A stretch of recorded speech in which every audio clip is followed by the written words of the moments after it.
feel. This is how you make me feel. Oh, good, oh, great sunshine. Oh, baby, this is how you make me feel. And I feel good. Good evening, everyone, and thank you for joining us at Beyond Ice Cream. Let's talk policies, a citizens' town hall hosted by the Watchers Movement. Tonight, I'm honored to have with us Mr. Steve Chia, Secretary General of the Singapore People's Party. Mr. Chia has had a long and distinguished career in public service, and in 2001, at the age of just 31, he became Singapore's youngest ever non-constituency member of parliament. Throughout his political journey, he has had a passionate advocate for civic participation, transparency, and fair governance. In the spirit of open dialogue and nation building, we'll be hearing from Mr. Chia about the Singapore People's Party's key policies, his vision for Singapore, and his thoughts on some of the most pressing challenges our nation faces today. Mr. Chia, thank you so much for being here. Let's begin. Thank you, Irish, for having me today. Yeah. So, Mr. Chia, every manifesto touches on many important issues, but if you had to highlight just one key message that the Singapore People's Party stands for in this election, what would it be? We want to bring balance to the parliament. We believe it is time now. In your perspective, what is the most pressing challenge Singapore faces today, and what are the key policies your party is proposing to solve? The key challenges facing many Singaporeans is the cost of living.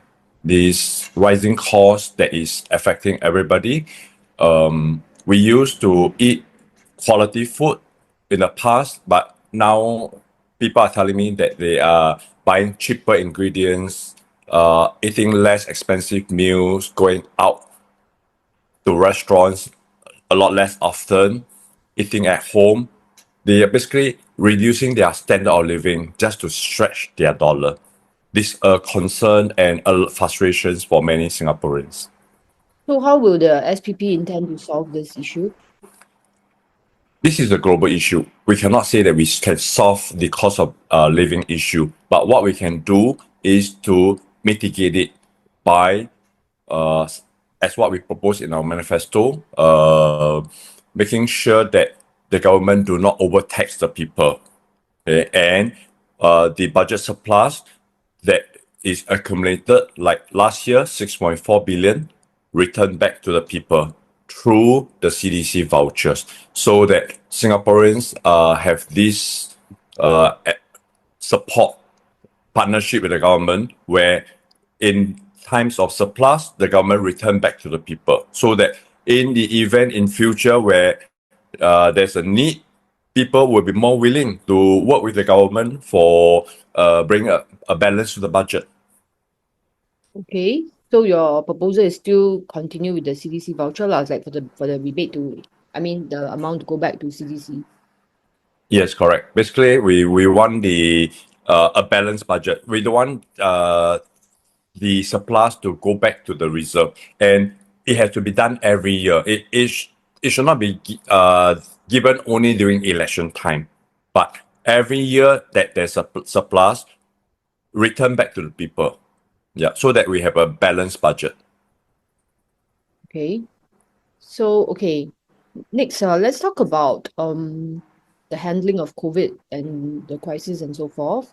So COVID-19 was, of course, a very defining moment for Singapore and the world, and many Singaporeans have had strong feelings about how the pandemic and the vaccination policies were handled.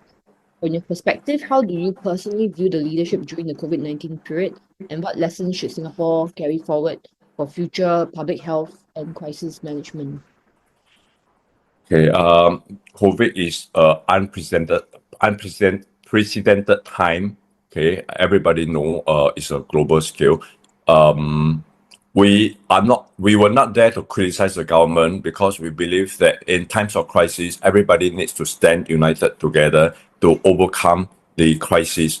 There are questions about vaccine and usage and how the government forces the people to get vaccinated. Okay, we kept silent about all these things because we are not the medical experts in this area, and we also understand from the global knowledge that that is the effective solution at the time. It may not be the only solution, but it was one of the effective solution. And in a sense, we kept quiet about it. Yeah. Okay, so what has SPP done between elections? Like one concerned, some concerned citizen, like recently there's been some, some jokes lah. People say, oh, this one is just more party or what. But I'm not saying that you're not, okay, because of a history from Mr. Trump and so forth. Okay. But so some citizens will say, often during election, then all the parties that they never hear of come active. Could you share with us what the Singapore People's Party has been doing between elections to stay engaged with Singaporeans and how your party keeps itself relevant throughout the years? Okay. If we are elected, we have all the resources of the town council and the people's support to run a lot of activities. But if you are not elected, you are just a man in the street. You are just a politicking. You are not a politician. You are trying to engage people to support you. And there's a limit. We don't have the resources, the manpower, or the money to do big things. So what we can do is to do house-to-house visit. So after the 2020 election, we have been going house to house. There are about 387 HDB blocks in Bishan Toa Payoh and more in Potong Pasir in the previous boundary. So what we have done is to make regular visits every week, okay, and or alternate week to do house to house, talk to residents, and bring our message across to them, and also to do market outreach. So if you go to the markets in Bishan Toa Payoh and Potong Pasir, most of the residents and hawkers saw us and meet us regularly and say that, oh, you are here again. Oh, you are here again. That kind of stuff.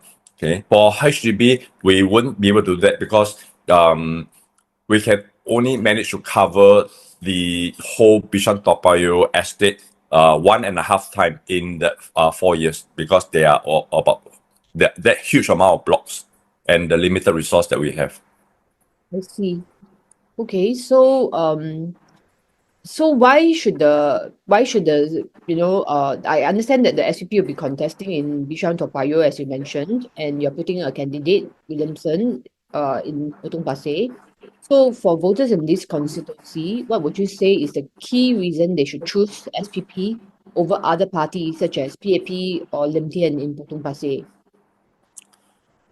For Potong Pasir specifically, okay, is the ground of the SPP, is where SPP was born, okay, with Mr. Cham Si Tong. That is the historical root. So we have the ties with the residents there, especially the older part of Potong Pasir. And so we hope that the residents remember this connection and give us the support as to why vote for opposition and not the PAP. Again, it boils down to first of all, you want the legacy to continue. And secondly, you want to bring about balance. You don't want too many PAP in parliament.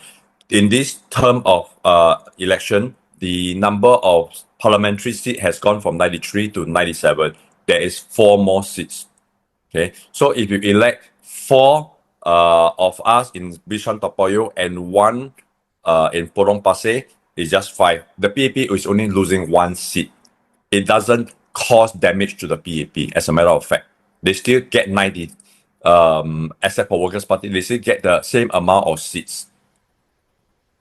So how can we be sure that the SPP will be bringing up, let's say, unpopular topics to the PAP because they are very big and so forth? So let's say, for example, if information comes out that certain things are wrong, let's say the vaccine policy is wrong or whatever, right? How will the SPP intend to hold the ruling party to account? Or like what kind, like would you all back down? I mean, like, what would you guys do? Okay. The first thing is to ask question, the courage to ask. And when I was at NCMP, I asked a lot of questions. I put so much question out for the ministers to reply that they actually, I can't remember which minister that time, changed the parliamentary rules to restrict the number of questions we can ask to only 3. Okay. So every MP can only ask maximum of 3 oral questions after that. So the courage to ask question is the first step. Okay, and we can ask supplementary questions from there, from the answer that they gave. Okay, like when I was NCMP that time, I asked about the white horse. Why is there white horse, and were they given special privilege? And the minister that time said, the white horse policy is to make sure that they do not get special treatment. Okay, so they are identified as white horse and they are not given special treatment. Okay, I leave it as that as it is, and for Singaporeans to judge. So in the same way, we have to ask questions, thorough, correct questions for the minister to reply. And if their reply makes a mockery or make them look questionable, then we can develop from there. And Singaporeans will say, hey, this minister is not answering the questions. Very good. Well, we should certainly hope that you'll be in Parliament to ask more difficult questions. Now, you have also been involved in politics for more than 20 years. So what keeps you going? Even though, although sometimes maybe feel tough and so forth, what's the thing that keeps you going? And do you encourage more Singaporeans to be a politician? Okay, this is my 6th election. I started contesting in Singapore general election and when I'm 26. But as a matter of fact, I have been contesting election way earlier. When I was in the junior college, I ran for the student council. And then when I go to the university, I ran in the hall JCRC. And then when I went on to run for NUSU, become the SecGen and become the president of the Students' Union. So after that, I got into, when I started working, I contested the opposition. I also, in the general election. After that, I also set up clubs, running clubs and motorcycling club. And also every year we have election and I'm always surprised. So I don't know, it's the blood in me to always be involved in elections or I like to be in the position where I can influence policy and make good policies that benefit the people and the community. So this is me, and what keeps me going, I don't know, because like for me, I'm running I'm running long races, 50 kilometer, 100 kilometer, 100 miles races. It is very taxing, but when you have run say 80%, 120 kilometer out of 100 miles, you feel that it's very tough, you're very tired, but then there's only 30, 40 more kilometers left to push. So what do? You just tell yourself, press on. The endurance, the mental toughness, the grit, you hold it in and believe that the end goal is there. You push and motivate yourself that you'll be successful one day. And I guess this is what keeps me going. Wow, fantastic. So we are so that's almost I just have one last question, okay? So looking beyond this election, what is your personal hope for Singapore 10 years from now? And what kind of nation would you like to help build for the next generation? My hope is that we can have balance where the PAP no longer have the full control of parliament, where they do not control 2/3 of parliament. Okay, there are alternative parties in parliament that the PAP needs to work with if they want to change the constitution. Okay, and the opposition or the non-PAP, we call the alternative, are seen as the loyal opposition of Singapore, where together we work with government to debate policies and come up with creative, better ideas that help Singapore to go forward and that benefits the people. Like now, is the tariff is a crisis, okay, global crisis, the Trump tariff. But again, in a crisis, there is opportunity. In Chinese, there's 危险 and 机会. So in this sense, there is this opportunity in this crisis for Singapore to excel and do well.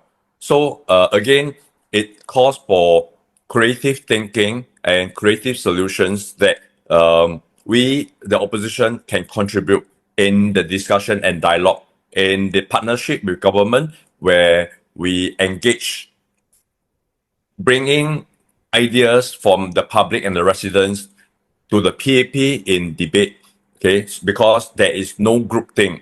Okay, there's no monopoly of wisdom. Wow. So fantastic. Thank you so much, Mr. Chia, for joining us for this short chat on Beyond Ice Cream. I wish you success in your campaign. And on behalf of the SG Watchers, Singapore Constitution and Policy Watch Group, which is a newly formed group, just online, okay? We're going to register it later. But thank you for joining us and all the best. Thank you, Iris. Thank I have a great time today. Thank Thank you. you. This is how you make me feel. This is how you make me feel. Oh, good, oh, great sunshine. Oh, baby, this is how you make me feel. And I feel good. Hello, good afternoon, everybody. Good evening, everybody. And I have with me now Mr. Goh Ming Sing from the People's Power Party. Let me just add in. Hello, good evening, Iris. Good evening. Thank you for having Yes. me. Good. about Good the evening. others, How's the sound, guys? Can you all hear? Are you able to hear properly? Yeah. Can you hear? Yeah, the feedback. Okay, everybody say yes. So, Mm. everybody, if you can help me to share this particular Zoom session, is being streamed on YouTube, Facebook, and TikTok Live. YouTube is my YouTube link. Maybe I don't know whether Raymond can share it in the chat Okay. group, and it's on Raymond's Facebook streaming, and also on TikTok. It's on my TikTok at IrisCo11. Okay, so y'all can share the link and get people to come and watch this session. It will be recorded as well, and you can, after that, you can go and share it around. So today I am here with Mr. Goh from People's Power Party, and Okay. there's a lot of Where are my important guys, things man? that are you able to hear? Yes. Yes. Can you hear me? Okay. Yes, I can hear you. Guys, y'all can hear? Okay, all right. So, now, Mr. Goh, oh, what's that song? Okay, No, Mr. Goh, sorry. I want to ask you, I mean, I know there's a lot of things, and the reason recently, supported your party because of the alignment of values and the policies that your party is representing. Okay, so I think, is there anything that you want to say before I ask you further questions? Well, thank you for having me, and thank you, Iris, and all the effort that you have put in. I think among those vax, I would say pro-safe vax people like us, there are people who are actually not united yet. There's a Vex injured group, there's a Vex warriors, and your group, Healing the Divide. And I hope that everyone should come together and in unity, then we will get our message across, right? And I'm very touched that some of the people have actually contacted me and would like to actually help out for spreading my message. COVID is over, but the injuries are not. The injured are not, right? So that's one part. And looking forward, the law have been amended as have trying very hard to get this across. The Infectious Disease Act, right? Yeah. Uh, Sorry, I'm going to just share this because I think this was your slide yesterday that I want to share. yes. Yeah, I'm preparing just so that you can talk about the slides Yes. that yeah. Yeah, keep talking, sorry. So the Infectious Disease Act have been amended. A lot of people on the ground do not know. When we walk the ground, actually they do not know at all. Right? They do not know. So um, when we talk to them, they were surprised and they really question us, really, oh yeah, bo, really or not?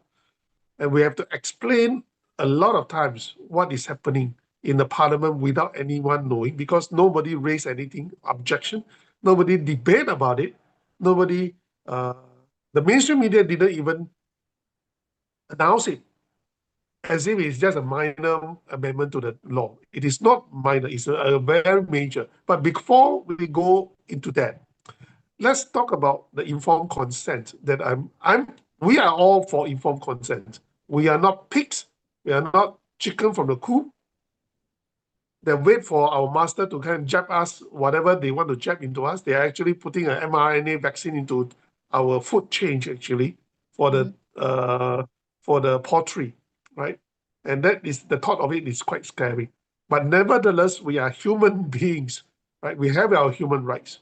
So for them actually to have such a law that says they can force us to take any vaccine at any point of time of any the future in that pandemic, the thought itself is quite scary. Right? Some vaccines are okay, right? Those are what for shingles and all that. Not as long as it's not mRNA, because I have no confidence in mRNA vaccine. Right? The traditional vaccines are more or less okay, but if you want to try experimental vaccines, then I say no, no.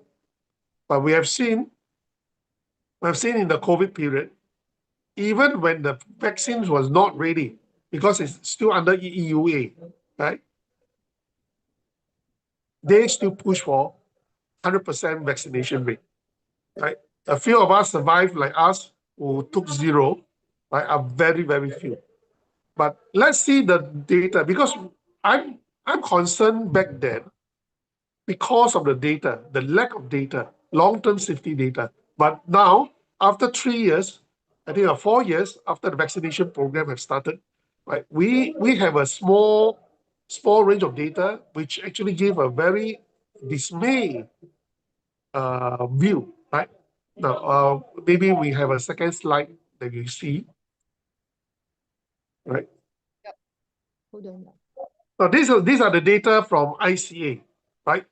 The custom data, immigration and custom data authority. The death data, because they keep the death and birth data. So this cannot house one. We have actually published this data in public, the press statement, but MOH did not mark us because these data are true. They have been proven to be true. As long as the authorities don't mark us, that means it must be true, right? That's actually a standard right now, right? But they have avoided totally to address our concern about this access data. In the past, they would say maybe they are due to some other things and all that. But when you have a 20% to 25% excess death, it is something that you cannot just brush away. Right? These are the data that we have up to, I think, 2024, mid of 2024, or beginning of 2024, sorry.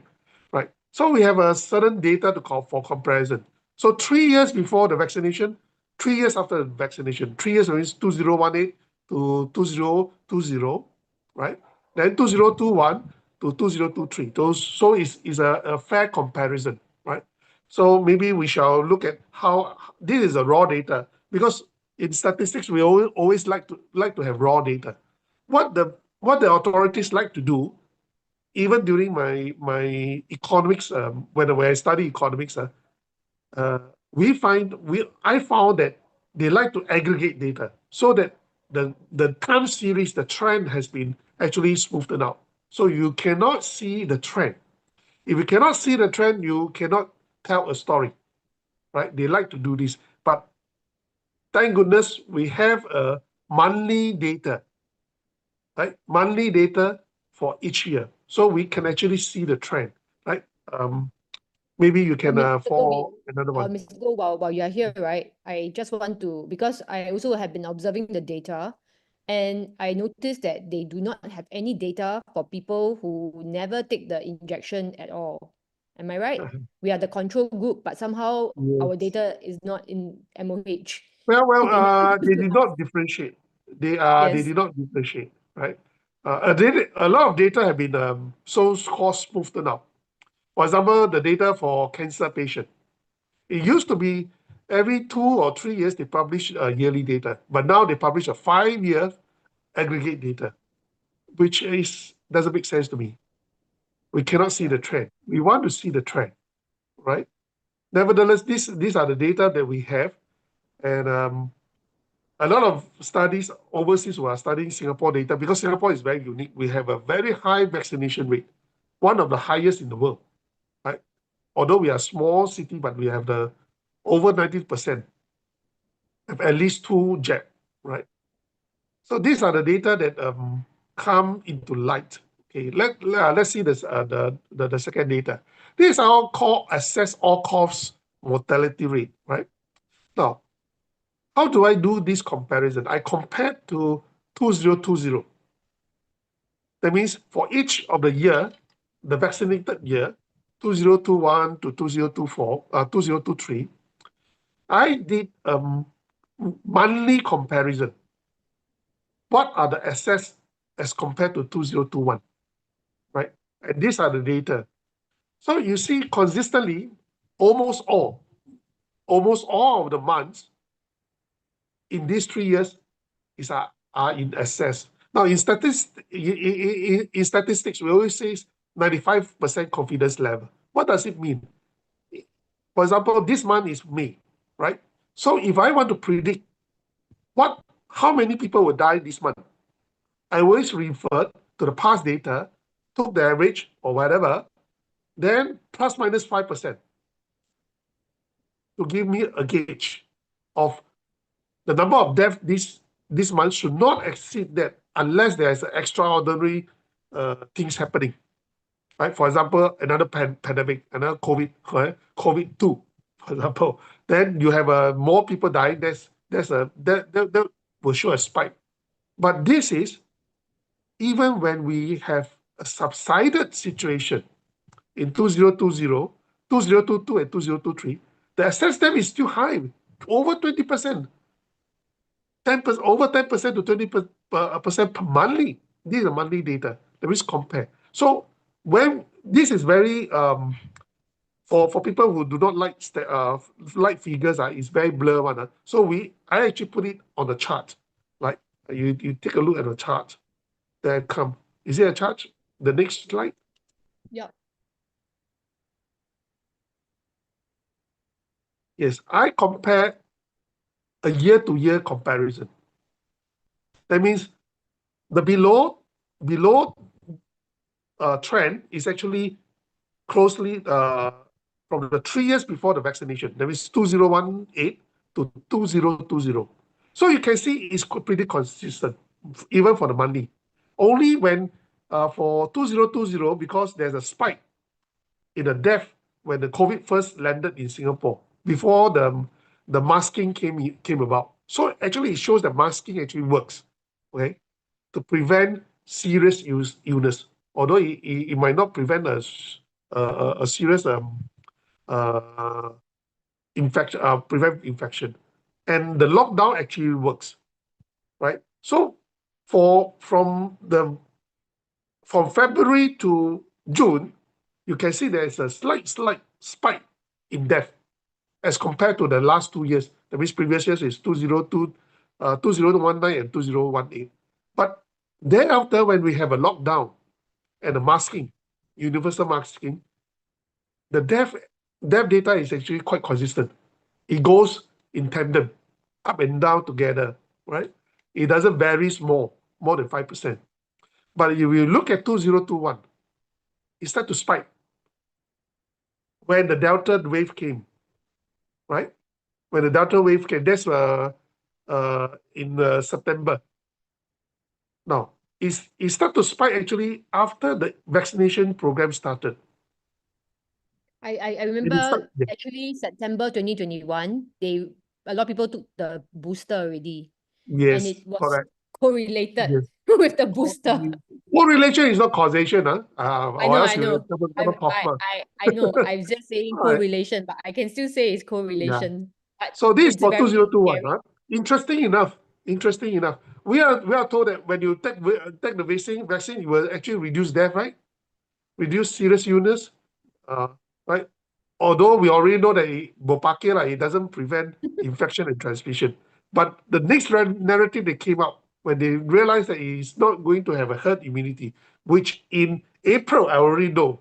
From this data, I already know that it's not going to give us herd immunity. There's another set of data, infection data, which are vaccinated and unvaccinated. We have a big control group back then.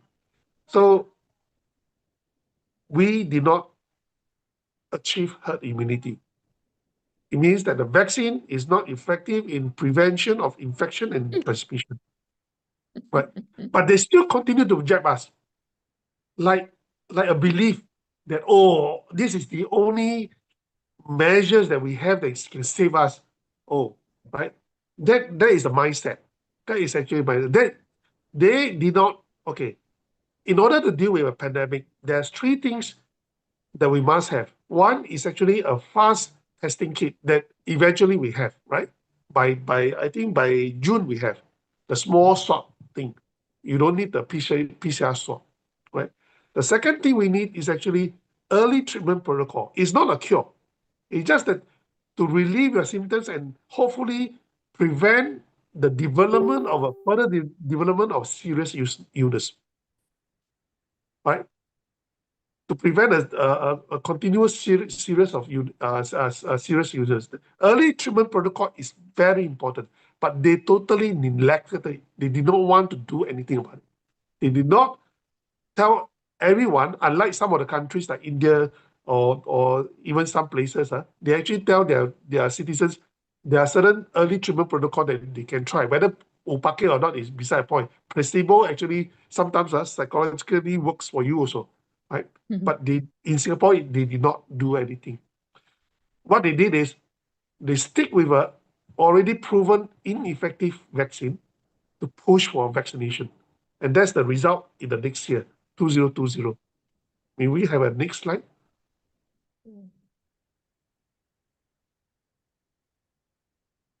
You see, the death data is horrendous.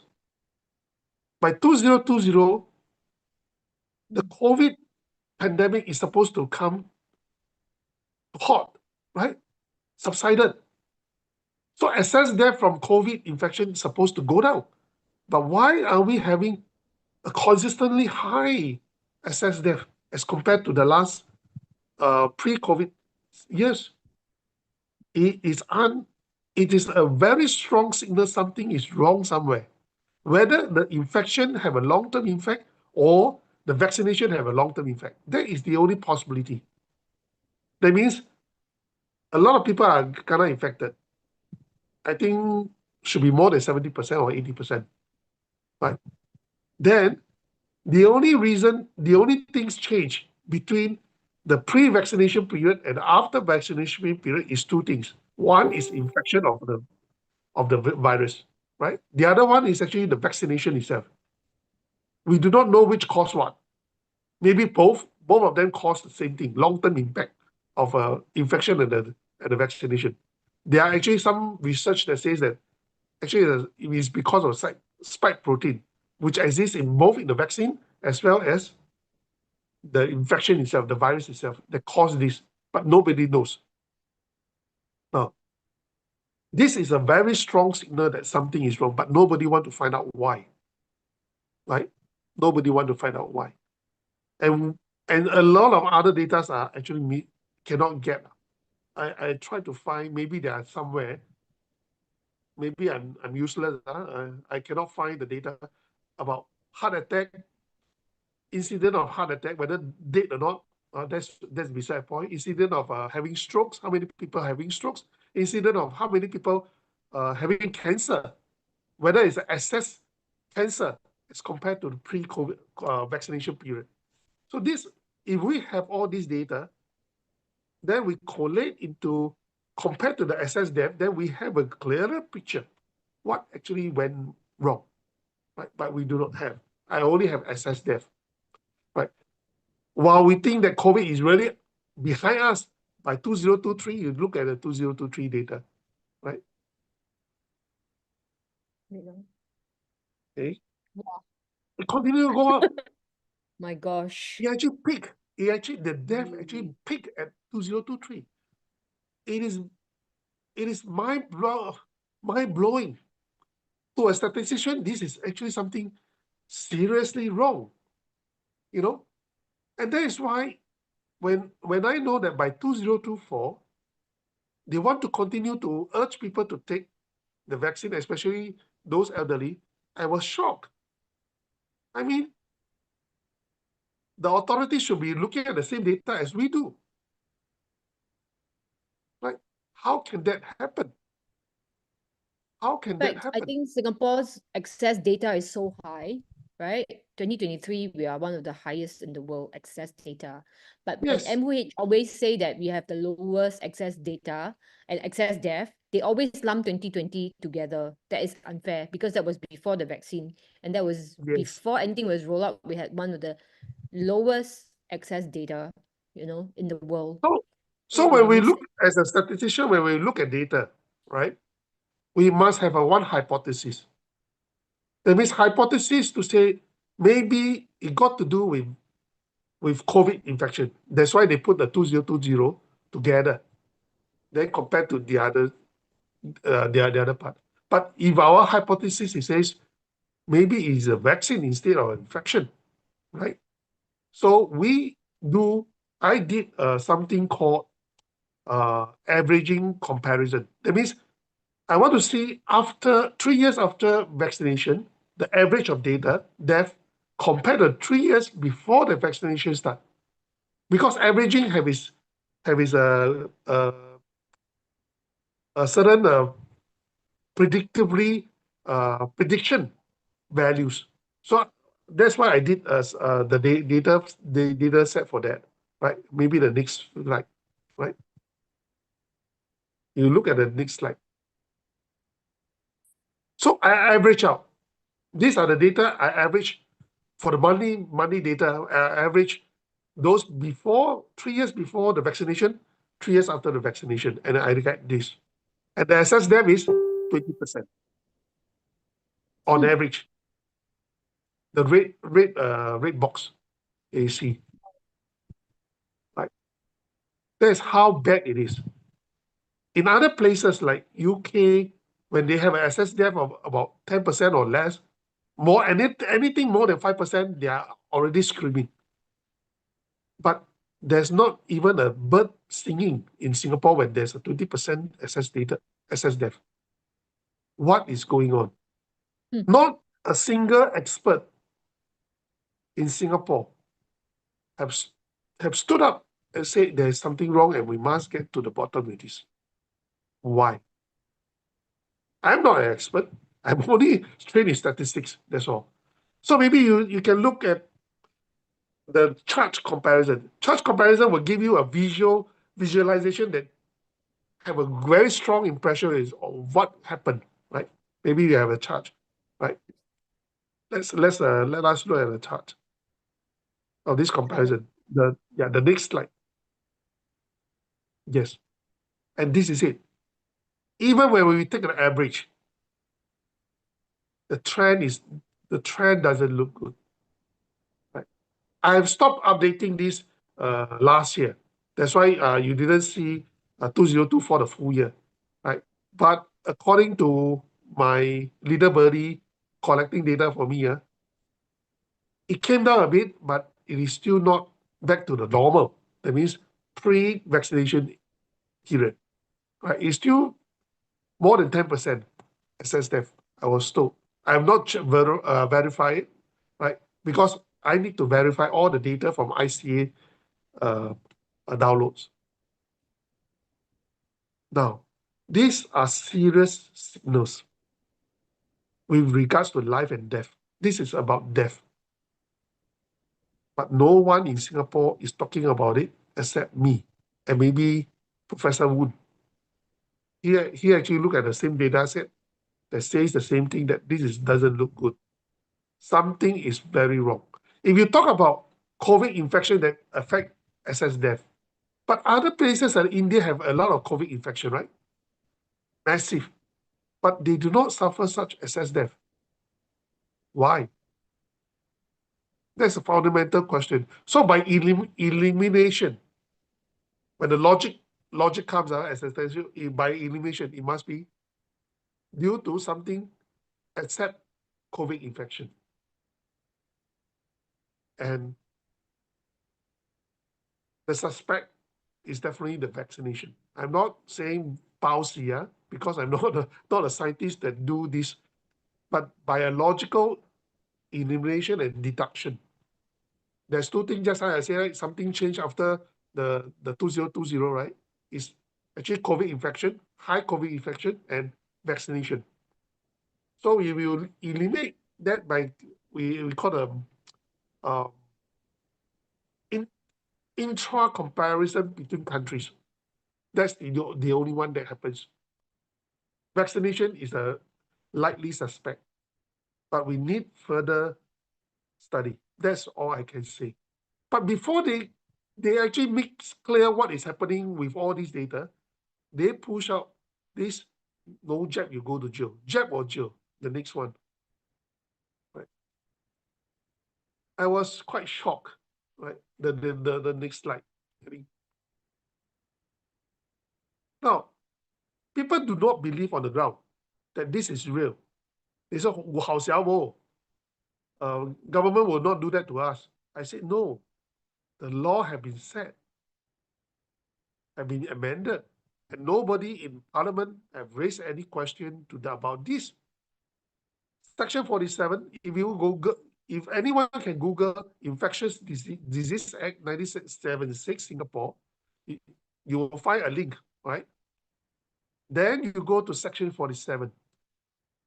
Clearly stated as is amended, I think is 2023. It gives power to the Director General of Health, right? To have the power to declare an emergency of a pandemic, and he can dictate a mandatory order for everyone or a set of people to take the vaccine. That means not necessarily everyone on the island, but a certain group of people. Any group of people that decide, they rationalize, right? And then if you do not want to take, you may be charged. You'll be treated like a criminal and charged in court for a fine of up to $10,000, or go to jail up to imprisonment up to 6 months. Right? I cannot see whether you go to jail, they can falsely jab you or not. I do not know. Right? That might be technically, no one knows, because it has not happened yet. The next pandemic has not happened yet. Right? So this is one thing. This penalty is actually listed in section 65. Okay. And the next one give indemnity to anyone, including the Director General of Health and the officers who can break into your house to exercise certain measures, medical measures against you, or drag you out and all that. We do not know. But it's not very, very clear about that. They will not take any responsibility. You cannot sue them if anything happened to you after you take the jab. Indemnity for all of them. Because it is presumed in this law that they have done this in good faith, forcing you to jab in good faith. That is the logic we have. Yes. It's ridiculous. That's why so draconian. So I want to ask, when you give absolute power to someone without accountability or any possible redress if anything went wrong, what will happen? is actually a medical tyranny, Exactly. right? Potentially turn into a medical tyranny in a pandemic situation. Gives them it gives them absolute power. Come to your house, they can do all these things. They already did a lot already without all these powers. Yeah. Of course, I saw some comment or VTO vote them out, put more opposition into parliament.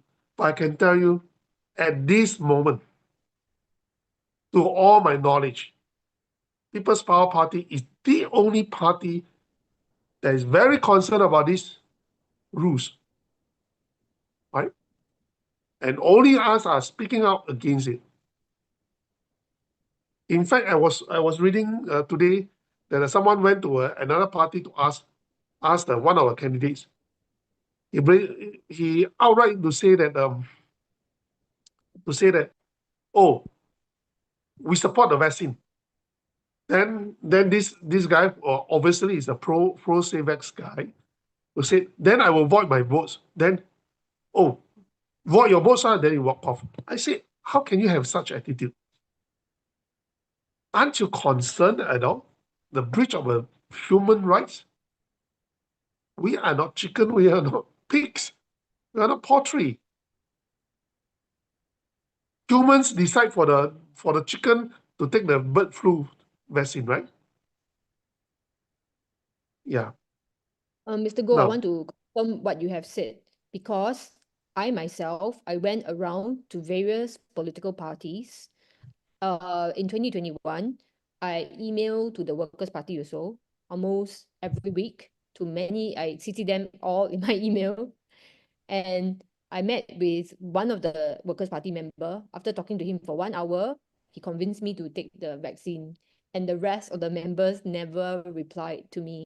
The leader of the opposition did not reply to me on this very important human rights issue, which, I mean, basically we can all die, right? If you saw the excess death. now, So I can tell you when we walk the ground, most people are not so passionate about this vaccination issue. But when we ask them, no, will you take another jab or not? How many jab we take? 3 or 4? Will you take another jab? Or most of them, I think so far I have not seen anyone say I want to jab again. All right, have not seen. They say no, no, no. Then we ask why. They say, oh, a lot of side effects or the friends around them have side effects, all sort of things or with suspected injury, right, like death or strokes or heart attack. They know.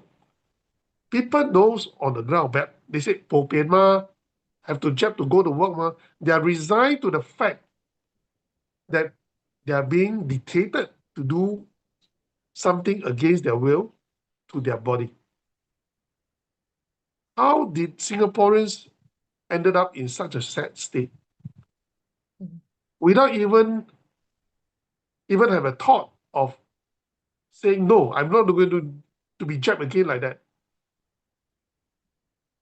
I mean, this is an I do issue not that know. actually affects all of us, but unfortunately, only the residents in Ang Mo Kio and Tampines have a chance to save all of us.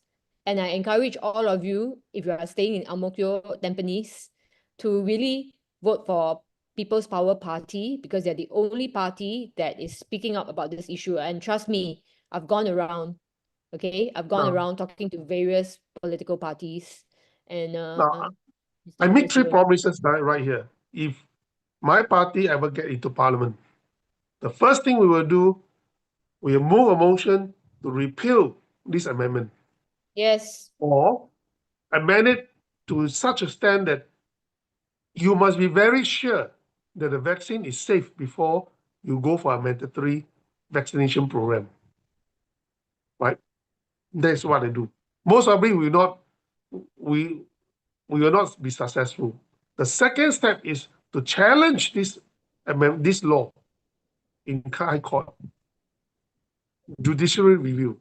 Because without a status of a MP, you go to challenge this type of things, boing no 踩你都傻, right?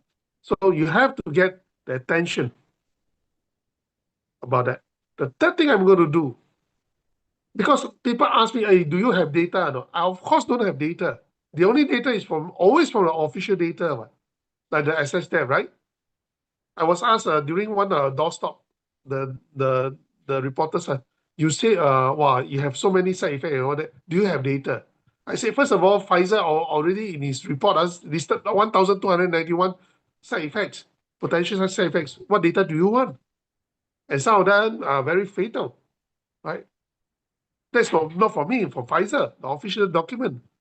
The second thing is, it is the responsibility of the state, that means the government, to go and collect such data. Is not our responsibility. We do not have such resources. Yes. But if you want to say data, I can cite overseas data like Japan, even Korea. They have done some studies, right, about this, about the death, the implication of the vaccination on heart disease, then heart attack and strokes. They did such thing, a lot of other things. So if you ask me to provide data, under what capacity? I'm not the minister in charge of the health ministry, man. Ong Yi Kang is the one. People should have asked him, did you really collect data? But I can tell you no, right? Because most of the vax injured or suspected vax injured, they just brush them away, nothing to do with it. There's so many stories about that on the ground. Yeah. So what I'm going to It's do when I'm in fine. my team get into parliament, the first thing we are going to do, we are going to set up our office to ask people who have suspected vaccine injury to contact us to record down. Then we will start to collate all this data. We will employ people, we will get the funding and employ people to do the compilation. You want data, I can do, but not without resources. I need the resources to do that. Right? And hopefully, if there's enough funding, we can try to use alternative method of treatment for them. Because the local authorities brush them away, actually is a psychological impact. Like what Charlie Lin faced. When she cannot walk, they say, oh, it's a psychological perception that you cannot walk, that's why you cannot walk. What nonsense. Because they cannot find anything wrong with him. We heard all the screening, all the tests. Right? Now, but in order for us to go into parliament, we need people to vote for us. That's number one. In Tampines, in Ang Mo Kio. If you do not stay in Tampines or Ang Mo Kio, you can actually help us to canvass votes for whoever you know who stay in Tampines or Ang Mo Kio. Just try to convince them. Like, no harm to have a group of people to actually have a different perspective in parliament to provide that check. That's number one. Number two, we need a lot of polling agent and counting agent, especially counting agent. Right? Please sign up for our counting agent to help us to actually to make sure, right? No hanky panky lah, right? To make sure the counting, the voting and the counting is done properly. That's the two things I have. Of course, the funding, we are still short of some of funds. We are still trying to raise the funds for another rallies. We have a third rally coming up tomorrow at Yio Chu Kang. We want to max out the rallies to have 4 rallies, our original plan, but we are still short of funds for that. Right. So I hope that your followers, your viewers will actually help us with that. That's all for my presentation. No more, right? This should be the last one, right? Yeah. Last slide.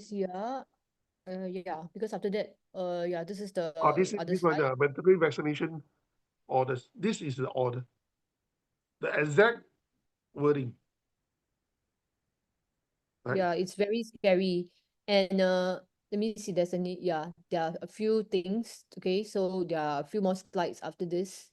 Yeah. So I think the most important thing, which also, I've been speaking up for the last 3.5 years, the very reason is because of this, I feel, is lack of responsibility. You want people to go and get injected, but yet you indemnify yourself, you indemnify the pharmaceutical companies. So we have to take all the illness if anything were to happen to us. That's absolutely irresponsible. And last time, even Lee Kuan Yew, when he was promoting the vaccine, he said the vaccine must be 300% safe. So I Yes. want to ask our government, okay, the PAP and all their medical experts, is the vaccine even 100% safe? If it's not even 100% safe, then we talk about 300% safe. I think that we should at least follow Lee Kuan Yew's standard, which is 300% safe. Yes. Well, we Singaporeans are very passive, very passive. They do not fight for their own rights. They only Yeah. think about livelihoods. So it's quite disheartening when I'm leading my team to fight for this.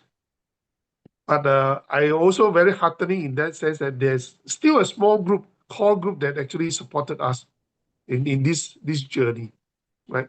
But we really need. There's no time to spare. If we miss this round, the next pandemic is actually around the corner. If it comes, God bless us. I do not know what will happen to all of us, right? Who refuse to jab. I have zero jab right now, zero infection. But I do not know what will happen next. Okay. So I do not know. This battle is an uphill battle. Derek will tell you, I think Derek Kimi, right? Derek will tell you that his Facebook is kind of hacked, right? Taken down because he talk about jab a lot. Because Derek Sim is very passionate about this issue. It's about governance, right? We are being Okay. targeted, right? So I shall leave you with this, right? I have not had my dinner yet. Yeah. Excuse me. Sure. So Feel so free to I go. let Derek and all of them have talk with you. Thank you. Thank you so much, Mr. Goh. Thank you. Okay, so next up, I have Chairman of People's Power Party, Derek Sim, who has got more than 20 years of professional experience spanning finance, leadership, and law enforcement. The law enforcement part, I was very interested because he was working as a career as an investigating officer with the Singapore Police Force, where he was specially selected for elite training with New Scotland Yard and the London Metropolitan Police and advanced investigative techniques. He has also earned prestigious commendations for his commitment to excellence. So, yeah, I mean, he's got other profile. You can see it from the People's Power Party website. But I will ask him to share whatever that he. I mean, basically, I want to hear from him. I was at the rallies and I heard some very important things which I think he should share with all of you. Okay, so maybe I pass the time now to Derek, and if you want me to play the video, it's all ready for you. Okay.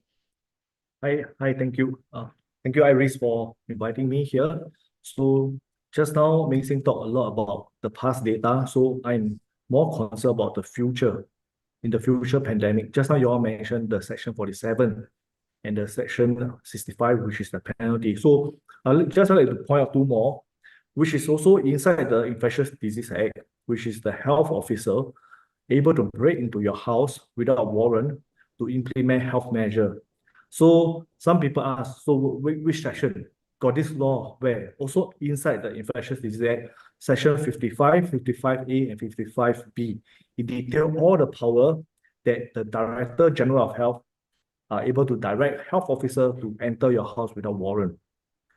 Yeah, and to search, inspect, and not only they can just enter without warrant, if they suspect something is wrong in your house, they can just go. Suspect only, no need to have evidence. They can break into it. So why am I so passionate? Just now I will say, because this is such a lousy piece of law being written. Yeah. It's easily abused by a law enforcer. It can be Exactly. easily abused by other people. And being a law, not all law enforcers are good. And all these things can be abused. So Iris, maybe you share the video. Sure. I hope everyone see. Wait,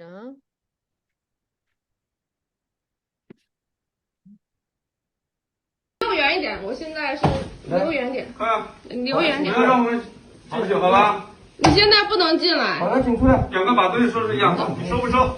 我收，你把文件给我。快点。哎，你们现在你是哪的？你是哪的？你说。别那么屁话。你说你是哪的？你先告诉我你是哪的？防疫办的是吗？行，好。都是防疫办的是吗？叫什么？你先告诉我叫什么？你收不收？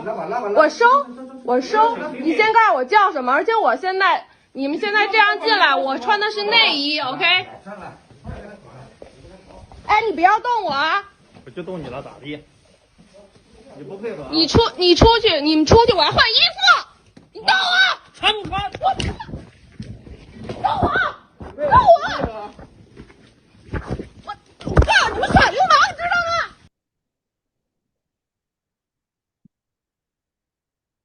Yeah. Wow, that was of course very, very, very scary. I'm also going to put up the act that you are mentioning about so that everybody can see that we are not just 好笑啊, right? Not really 好笑啊, really real one. Yeah, We are very scared. 一点都不好笑啊。So, and this is exactly now is legal. It's legal. And I believe just now the lady, she is like most people, she do not know there's this law. The health officer can just break into your house and search and to bring her to somewhere. This happened in China. But do you know now this is legal in Singapore? And This is sick. and I want to Yeah, ask, if I'm in the parliament, I want to ask WP Pritam Singh. I say, why didn't you speak up? Are you a lawyer? You're a lawyer, right? Why didn't you speak up? Exactly. This is such a lousy piece of law. You have to review and amend it. So this is what I will say. And I will ask PAP also, why do you make such a law? If your vaccine is so good, so effective, then there's no need to have this kind of law. People will just queue up and go for the vaccine.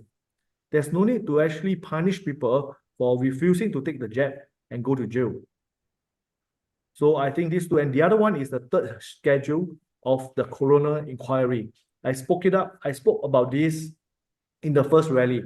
So it's not here, third schedule. So one of the category of death that's being removed is death due to medical treatment or death due to medical intervention. So why did they remove it? This act was supposed to promote and enhance medical transparency. So someone died after treatment, so there must be autopsy. So there's no good reason MOH and anyone actually offer why they remove this article, this particular clause. Yeah. So I also, if in the parliament, I ask about this. And of course, just now, Meng Seng say what he will do, what I will do. By right, if to be very scientifically correct, because I study biotech. So what biotech study? We study about protein, 3D interaction of proteins, and we also study how vaccines are made. So not doctor study how vaccines are made. We study and we do the biotech. So straight away when the vaccine came, I sensed something is wrong because vaccine cannot be made in such a short time. 8 months. It's around 8 months to 9 months. So the vaccine is ready. It's just like, I give you an analogy for all Singaporeans who are not familiar with all this. If I tell you this bowl of curry chicken, just take 10 seconds to make. Can you believe it? Can you believe it? Cannot, right? You need to cut your potato, you need to cut your chicken. It's more than 10 seconds, you haven't cooked. So that's the key thing. So once this thing is out, and then I also know that my friend, father-in-law passed away after 1 week, taking the jab. 1 week. And there's no compensation, no explanation. He died while driving Grab. So a few days after his jab, he has heart palpitation very fast. And then went to see GP. They do the ECG and say that there's nothing wrong with him. So 2 days later, he again experienced heart palpitation. Went to see GP. Again, GP said nothing wrong. Then 2 more days, he passed away inside his car while driving. Yeah. So he parked his car one side and then found it inside the car. So this is, then I was like shocked when the vaccine first came. Subsequently, when there's more data, I went to see my MP back then, Dr. Koh Poh Koon. He's a Minister of State for Health and he's a medical doctor. So I show him all the data and then I say, shouldn't we be a bit concerned? And there's all this side effect. Second is also how the measure was being enforced back then. So these are what I'm actually worried about. But he just listening and shout at me, no.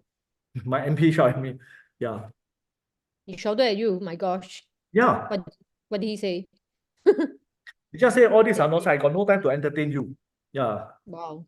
And I think it's you know, and apparently people are going around to ask some experts lah, you know, whether it's PAP or opposition, we won't name them names, but they say, oh, I don't think the government will do the vaccination mandate in the next pandemic. But the thing is that if that's the case, why don't you just remove the law? Yes, Why don't exactly. they just remove it? So the best insurance, right, is not just feel like government will not enforce the law, but what if they enforce? My question is this, and the best insurance is to vote for us to go into the parliament so that we can review and amend this law back to something that is not easily abused. Just now I show you the video, you can see the health officer just barge in and catch the lady, and the lady is partially undressed. You say she's in the Navy, right? Yeah. So that's the issue. It's so bad. And I do not want anything to happen like this in Singapore. Yeah, I mean, we will wrap up with the vaccination issue because we have half an hour. I want to bring also Zhen Dao and Veer up before 9 o'clock. But I think your input is very Definitely. good. And also because, you know, when I mean, some people know that I was in remand. I actually talked to the police officers and I told them that if ever, okay, they were going to, if somebody is unvaxxed and gonna lock up or you have to do something to the unvaxxed, please don't do it because you just don't want to die. That's all.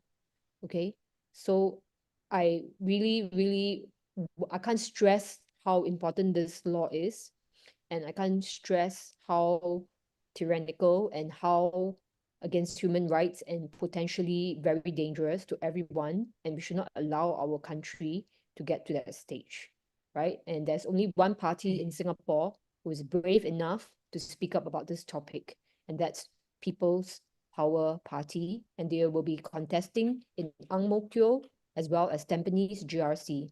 Now, even if you are not personally living there, please help us to spread the word. Okay, like evangelizing, you go and spread your whatever. this one is very important. Please help us, especially those people who are online. You've been following my channel for a long time, right? You all know, please, you know, call your friends or whatever, find out if they are from the GRC that's concerned. Okay, and I think if enough people unite, there is really a chance. Okay, so with this, is Zheng Dao around? Can I bring him up? I ask you. Okay. Hi, Iris. Okay. Hello. Hi, Zheng Dao. Okay, he's a young man that I met a couple of years ago. When all these things, or when the SHIT hits the roof, hits the fan. Okay, and I managed to talk to this very, very brave young man. Okay, but he's not going to talk about vaccine today. But I want him to talk about another very important issue. Right, but maybe you would like to, can you give everyone a little bit of background about yourself and why you are going to talk about the topic that you're talking about? Okay, for someone who don't know me, right, I actually have a Yeah. diploma in landscape design and horticulture. So basically that is plant design and plant science in simple terms lah. So I'm passionate about the environment and I've been looking at all these environmental issues since I'm young. So when I'm young, I don't know if you all remember, I shared during my rally speech, one of the issue is the ozone layer having a hole, you know, the hole in the ozone layer. Yeah. So that was painted as a world-ending kind of scenario back then. Really. So that was why Yeah. I got very concerned back That then. was my time, okay, when I was growing up. Same lah, I was in secondary school back then when this happened, yeah. So that was simple facts about my background, and then I served my NS in the police force as well. So I have my experience inside the police force. But for today, I will be sharing about the green issues in the name of carbon tax, and all these net zero carbon emissions. Yeah, as per the issue of AI. It is as controversial as the vaccines. Hmm. Okay, that is up for people to decide. But So interestingly enough, there are many uh, scientists talking about this, and they are saying the climate change is a scam, the carbon thing is a scam, okay? And really we shouldn't just take whatever they say wholesale. Please do your own research, okay? But anyway, sorry, Tenta, please continue. okay, no problem. Just to add on to what you said, I was reading a book back then regarding this climate issue. Because back then there were scientists that were actually arguing both sides. They went into the White House and they presented their facts. So the one group of scientists that's opposing the climate change, right? What they are saying is that basically it's not humans that is attributing a lot of effects to this climate change. Actually, it's the sunspots. So that's one theory, where the sun will actually give out a certain extra amount of heat, right? That will affect Earth in general. So this effect brought out by the sunspots, right, actually affects Earth temperatures more than our human emissions, which a lot of people like to base it on carbon dioxide. So that was their propology back then, their proponent, how they argue in White House. So from there, right, we must look at both sides of the coin. How logical are each party in their presentation arguments. So moving forward, Oh, they were may I just say one thing? May I just say one thing? And the good news is that the Trump administration, I believe, they have already said that they're going to remove all the carbon tax, all the climate change things from their administration.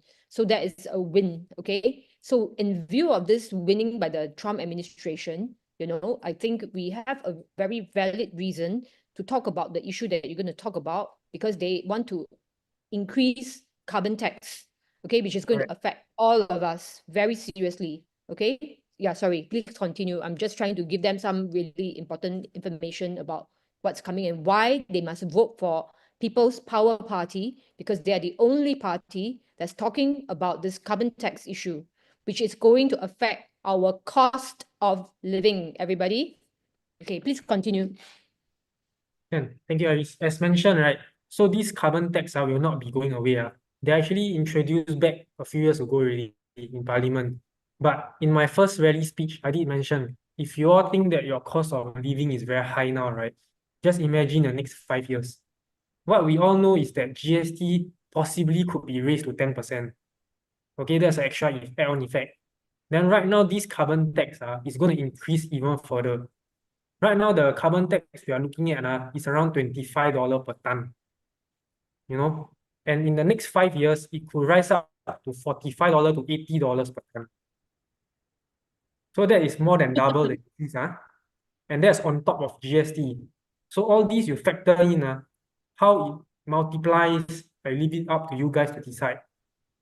Because this carbon tax will affect everybody in the same way as GST will probably affect. And the government answer is just to give out vouchers. Same thing how they collect. I mean, why do we need a carbon tax when carbon is such a small percentage of the gases in the atmosphere? Correct. And the White House study where they argued methane and CFCs the aerosols actually affect the global temperatures much more than carbon dioxide. So this law is kind of insane just in the name of going green, just Yes. like something that Paper Generals came up with. But this issue actually, if you guys do the research, okay, in Europe, in Holland and all that, the farmers are rising up. People are rising up about this unfair carbon tax, and it's an issue that we all must pay attention to in Singapore, because it will absolutely, okay, skyrocket our cost of living, right? So this is very, very, very important, and we must absolutely object. And today I found out that actually Workers' Party agreed to the carbon tax. Wow. Famously. Correct. And that's what, that's kind of shocking, People will be actually thinking that Workers' Party will be representing them, opposing the policies, but, well, that's surprising. They obviously never rejected and opposed the carbon tax. So let me just give you the official data and what they say according to today. So they say, right, it will affect our utility costs, okay? So it's projected to only increase our utility bills by approximately $4 for an average 4-room HDB flat. They're just saying that. So this $4 increase per year is what they believe will affect our livelihood in utility bills. So I don't know what the actual effect might be, but this is how the data they are presented out to the public. I also understand that I think it was Derek who was mentioning about the difference in the carbon tax, like how in Singapore they actually want to tax the water for the carbon tax, which is a Yep. very basic essential, right? Correct. So As that's going opposed to be affecting our utility bills as well. And I remember our President Taman actually, in his WEF forums, and he's saying about the water tax. It's actually the globalists that seems to want to do all these carbon tax, and they are the ones who is absolutely benefiting from this, more so than the environment, I think, in my humble opinion. And I think this is absolutely wrong, right? That you are taxing the poor to enrich the rich.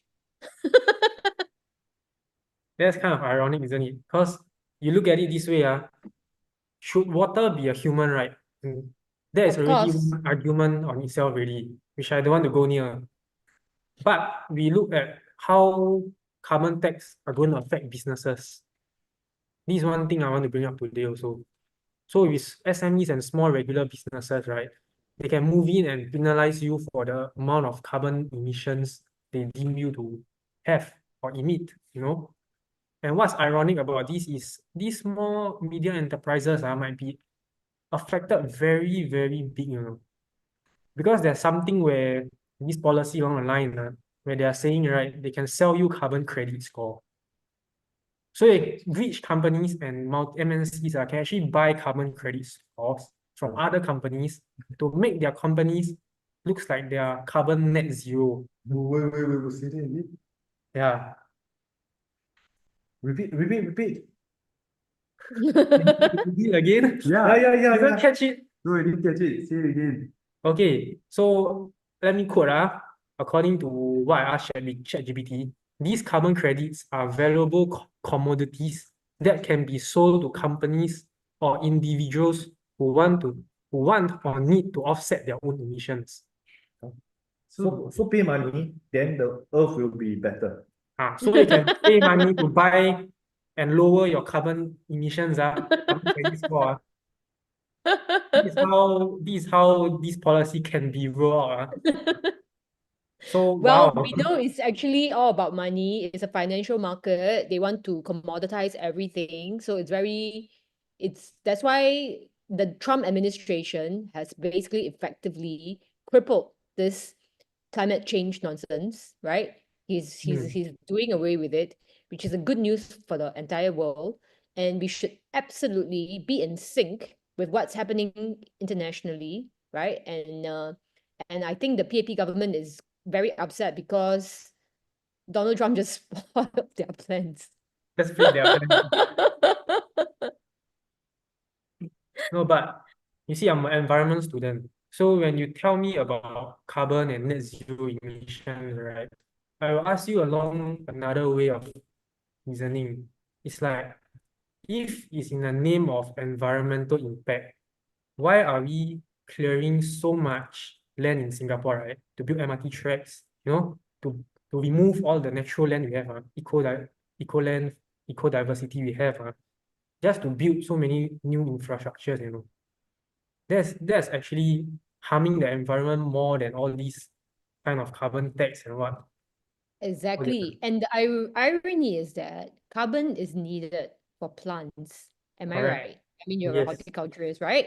So Mm. actually having excess carbon is good for plant life, right? But we are actually trying to cut down the very thing that is actually beneficial for vegetation to thrive.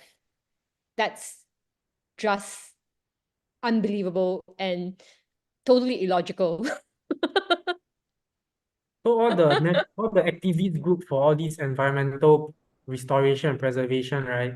A few issues that I would like to raise up is one of them is the Kranji Woodland incident, where one of the government bodies or affiliated one like, accidentally cleared out around 4.5 hectares of woodland. Yeah, Ah, I saw that part. you saw that part, right? So a lot Yeah. of animals and the biodiversity were accidentally cleared out 4.5 hectares. That is Well, one issue. The second Yeah. issue I want to bring up is the Bukit Timah area developments. You know, they're going to build MRT tracks over it. And all these, the extent, the specific data, how our building of infrastructure and all these will affect the environment, are actually not really clear at this point. We don't know the exact extent. But people in the environmental groups have voiced out their concern, you know, with all these developing land changes. Yes. So I Yeah. think it's very important this topic because Singapore is you know the plants and the animals are also part of Singapore. You know the flora, fauna, and the animals, and they depend on us to protect them, right? So Right. it is very important that not in the name of progress or money, and I also hear that actually all these forests or like more like I would say not virgin land but basically more agricultural or like just not developed land is actually cheaper. That's why developers always like to go for these kind of lands, okay, when they build their things. I mean, this is what some people have shared with me, and yeah, so I think you are talking about a very important topic that is very native. I mean, it's very important. I mean, it's just like native Singaporeans. We need our native flora, fauna, and animals and all that. Otherwise, it's all going to be imported vegetation, imported Gardens by the Yeah. Bay. I Do you mean, like let's me to not. talk about would you like me to talk about AI also? Oh, yes, please. Forgot. You know, there was recently this meme about our teammate Samuel going on online, right? How he sing the song, you know, I and look then it level, become, right? Look level, right? That one. yeah, correct, correct. So actually, a lot of people laugh at it, you know, and whether it's cyberbullying or not, it's up to people to decide. But at the end of the day, he is just voicing his emotions, where he cannot find a job, you know, and he's having to do private grad hire, even though he's a university graduate. So with the advance of AI, we are possibly looking at electric vehicles as well as self-driving cars. How these self-driving cars will affect the Grab industry, food delivery industry, we all don't know. Their jobs can be gone in an instant, overnight, after all these cars hit the market with this feature. So you can be laughing at him now, but in my rally, I talk about 5 years later, what's going to happen to all these Grab drivers, you know? Even in the cleaning industry, we see robots being rolled out, you know, the cleaning Yeah. industry already. So how many jobs old people cannot do due to this? We also don't know. Yes, and I think actually those robots maybe the second line. The first line is actually more the people who are like in the more like intellectual business, like even like now ChatGPT is so good, you can even, I mean, I submit some of my law cases myself, so it can even replace lawyers. I mean, I'm not saying that it 100% can replace, but I'm just saying that, for things like marketing, you want to write things like you want to promote Yep. stuff, AI is absolutely changing the way we do business, absolutely changing the way we do work. And I believe that many young people are going to be jobless, and even old people are going to be jobless. I mean, if you're talking about the robots cleaning and all that, that's about the physical, automation. But the other ones where I thought you was bringing up a very good point is about the young people who spend a lot of money, okay, studying in a university, and then they graduate and actually there's no more jobs left for them, and then they actually have to leave Singapore. That's very sad. Yeah. So actually, there's a study conducted recently, where a lot of people in Singapore, 61% or 61 prefer to live abroad, you know, with the highest being Australia and Malaysia. So these are Singaporeans we are looking about. 61% of them wants to live abroad if given the choice. That's very sad, you know. especially when you think that, wow, Singapore is such a small nation, we are tightly built community. You know, this doesn't seem to be the case according to this study. Yeah. Okay, so do you have any maybe my last question for you is why did you step up to politics and why you joined PPP? Why I stepped out to politics is really a lot of the laws I feel are just unjust. And even though I'm just 24 years old, sometimes I listen to what these ministers talk about.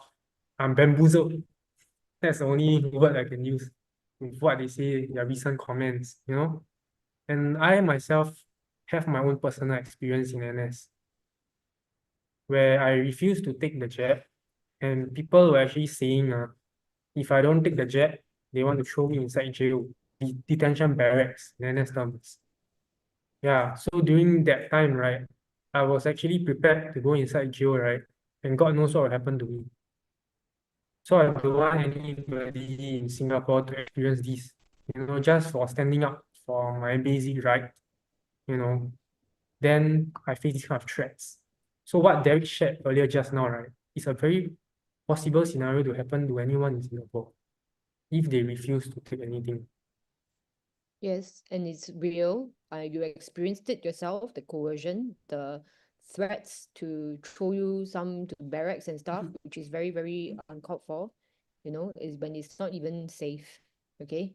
That is something that, and the thing is that the leadership of this country hasn't even acknowledged, right? We have been saying for 3.5 years, right? They haven't even acknowledged, they haven't even apologized for pushing this, and the law is still there, which gives them the ability to be able to walk into our home the next pandemic comes, which is around the corner. Okay, it's not like COVID is over. Everybody just want to say, oh, COVID is over, let's get on with our lives. Yeah. They're not going to do this, they're not going to do this. Really, they did it. They did it. You know, Can as they be police trusted? officers, right? You know, as police officer and someone who served in the SPF, one thing they highlighted and warned us about is the abuse of power. You know, every civil servant are familiar with this, the abuse of power. So they are warned against it. But in this case, why is this law even passed in the parliament? You know, we can indemnify, you know. Well, the I guess- abuse of power, very interesting that you say, because on the 30th is when I'm going to find out whether there was any abuse of power by the government. Yeah. But You know, it's very as real, much as we guys. are laughing here today, our experiences inside is not really fun at all, you know. I mentally Yeah. was dead back then. I was prepared to die back then really. I cannot see a way out back in the 2 years of service. So I understand and relate to you how you felt. And we are Can just you? trying to be good, ordinary citizens, you know. It's not Yeah. like we are planning to overthrow something or create a terrorist attack or something like that, you know? Just us, we are trying to follow the law. We want to be good citizens.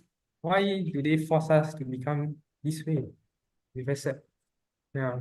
Yes. Okay, so thank you so much, Zheng Dao, and for sharing with us your experience, your story, and your plans for the future. I wish you all the best, and you'll be standing in Ang Mo Kio, am I right? Yes. Thank you. Yes. Thank you, So if you Iris. see this young man walking around, he's the future of Singapore. He's the youngest candidate for this general elections.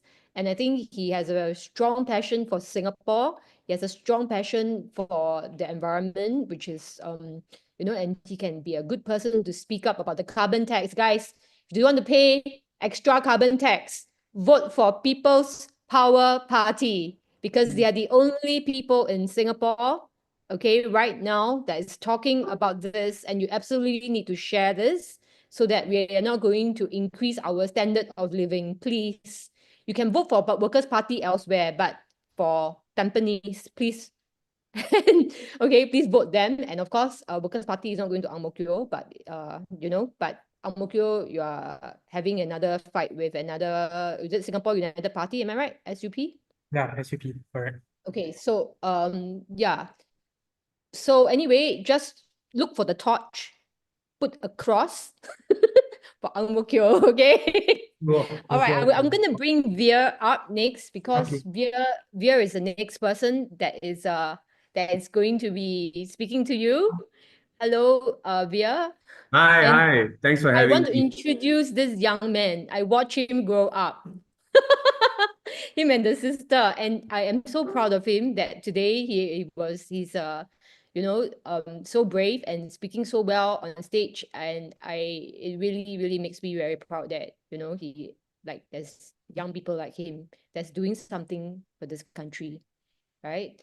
So Via, can you tell us why you stepped up? And I always see, every time there's videos online, and then I always see people say, "Oh yeah, you are the only normal person. Why didn't you join SDP? Why didn't you join PSP? Why didn't you join WP and other political parties?" So I want to ask you, why did you step up to politics, and why you chose People's Power Party? Right. I think first of all, thanks so much for having me on your session here.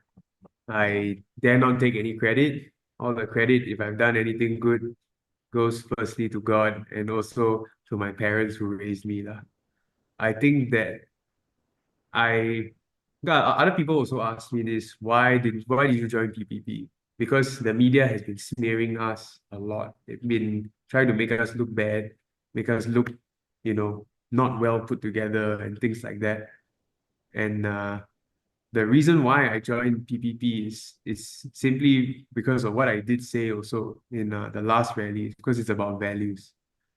The values that are the core of the PPP, the People's Power Party, resonate with me. It's what I believe in, primarily truth and family, doing the right thing for the country and valuing the citizens.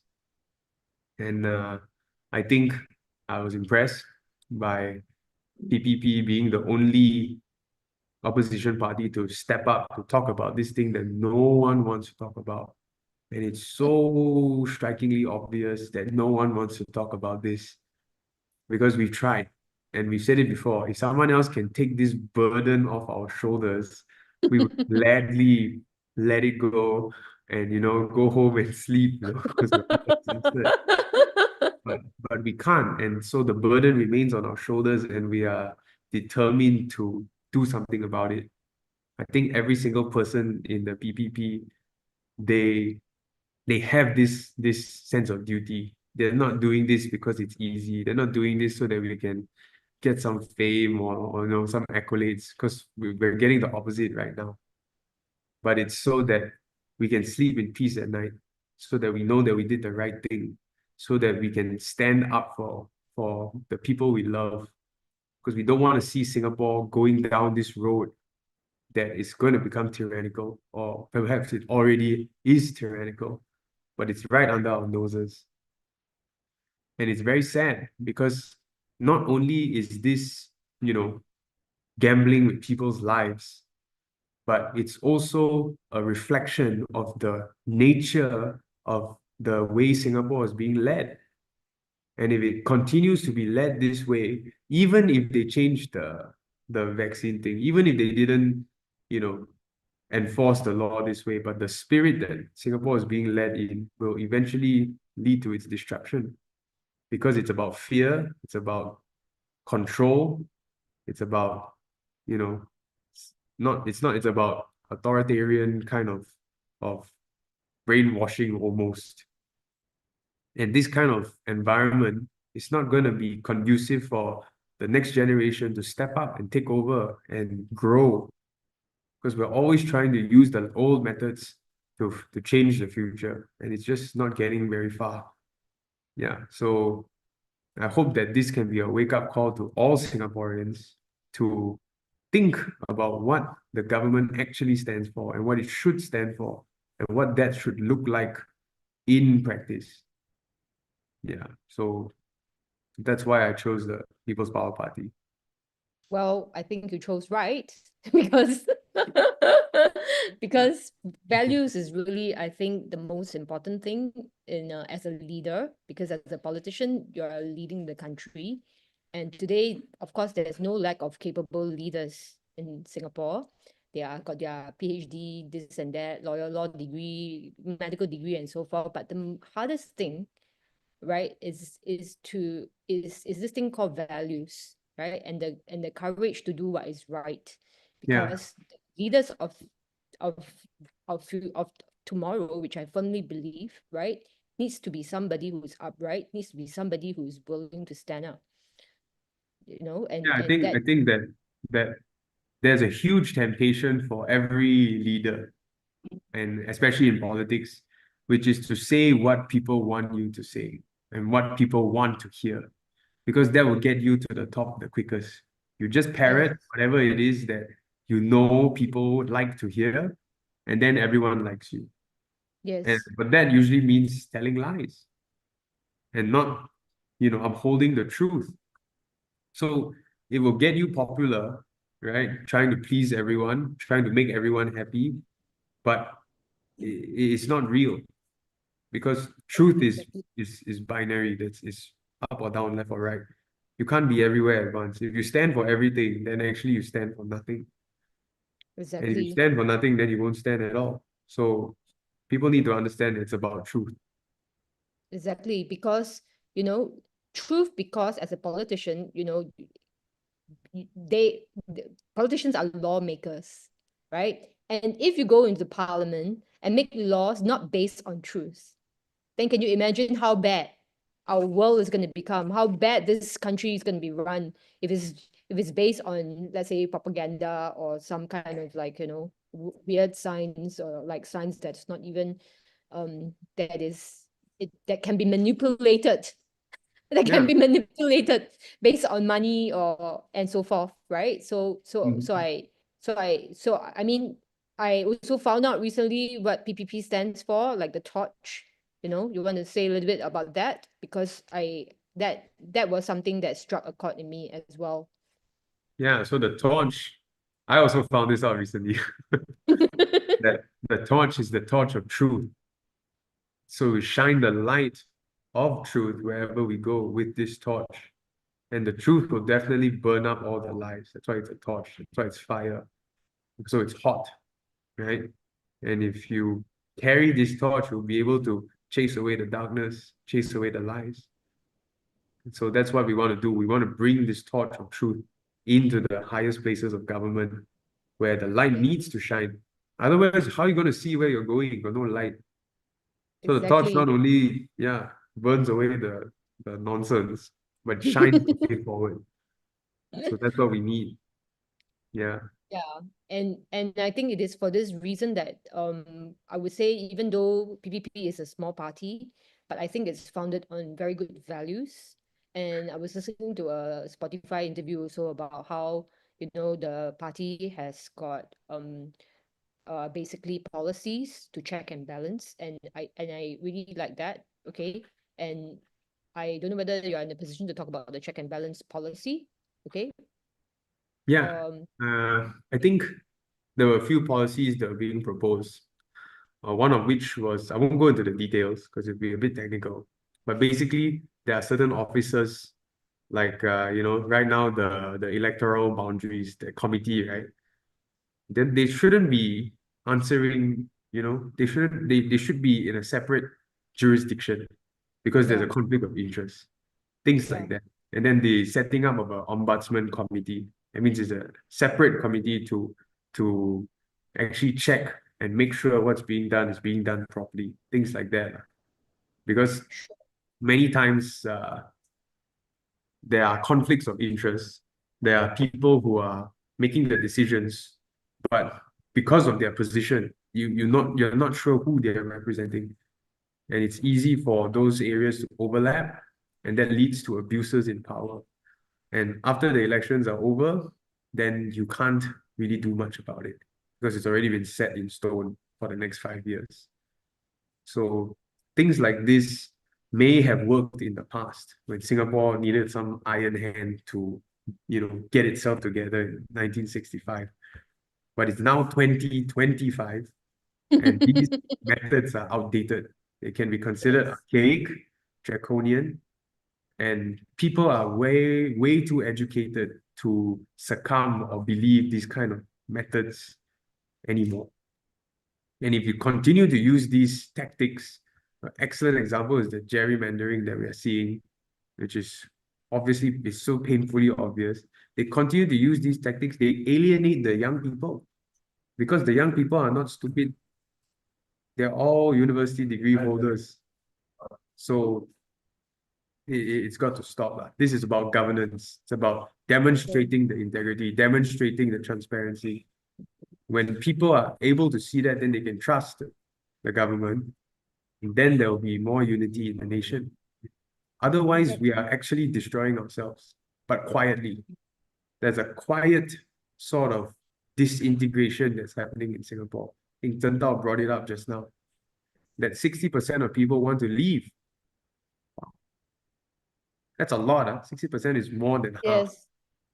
Yeah. So we need to think about the foundational issues. That's why if you listen to my speeches in the rallies, I don't touch on policy much, because the policy stems from the values.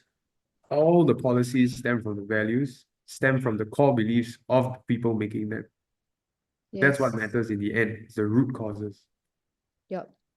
Hmm. And okay, I want to ask you a little bit about your education, because Sure. I know you have a very unusual education. You were homeschooled, right? And Yeah. maybe So is there anything that, and I think, you know, having had your experience, I think you can really give a lot of good ideas and about how we can think out the box. And you know, I mean, I'll leave you to speak what you want to say, and because I think um I think you are very mature for your age, and thank you. it's probably because of your education, right? So Yeah, I like to tell people that I was educated, but I wasn't schooled. So I was home educated. So I've never actually set foot in an official educational institute my entire life, actually. you're lucky you're So, not brainwashed. yeah, that's a good one. That's a good way to look at it. Yeah, my parents taught me. They homeschooled me ever since I was born. And I started working already when I was 15, and in various different positions. I think I have quite a lot more experience than most people my age because of that. And because I was homeschooled, I was also able to follow my parents who traveled a lot. So at 26 years old, I've already been to about 17 different countries, and you know, met a lot of different people, learned a lot of different things.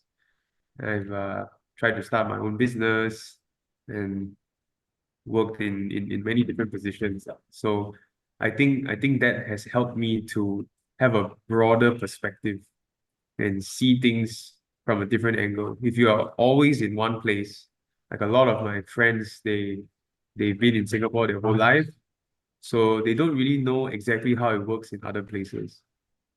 And actually, one of the things I noticed Singaporeans do is actually we take this place for granted. If you travel enough, you will know that even though we have serious problems here, Singapore is truly a miracle place. It's amazing what we have here.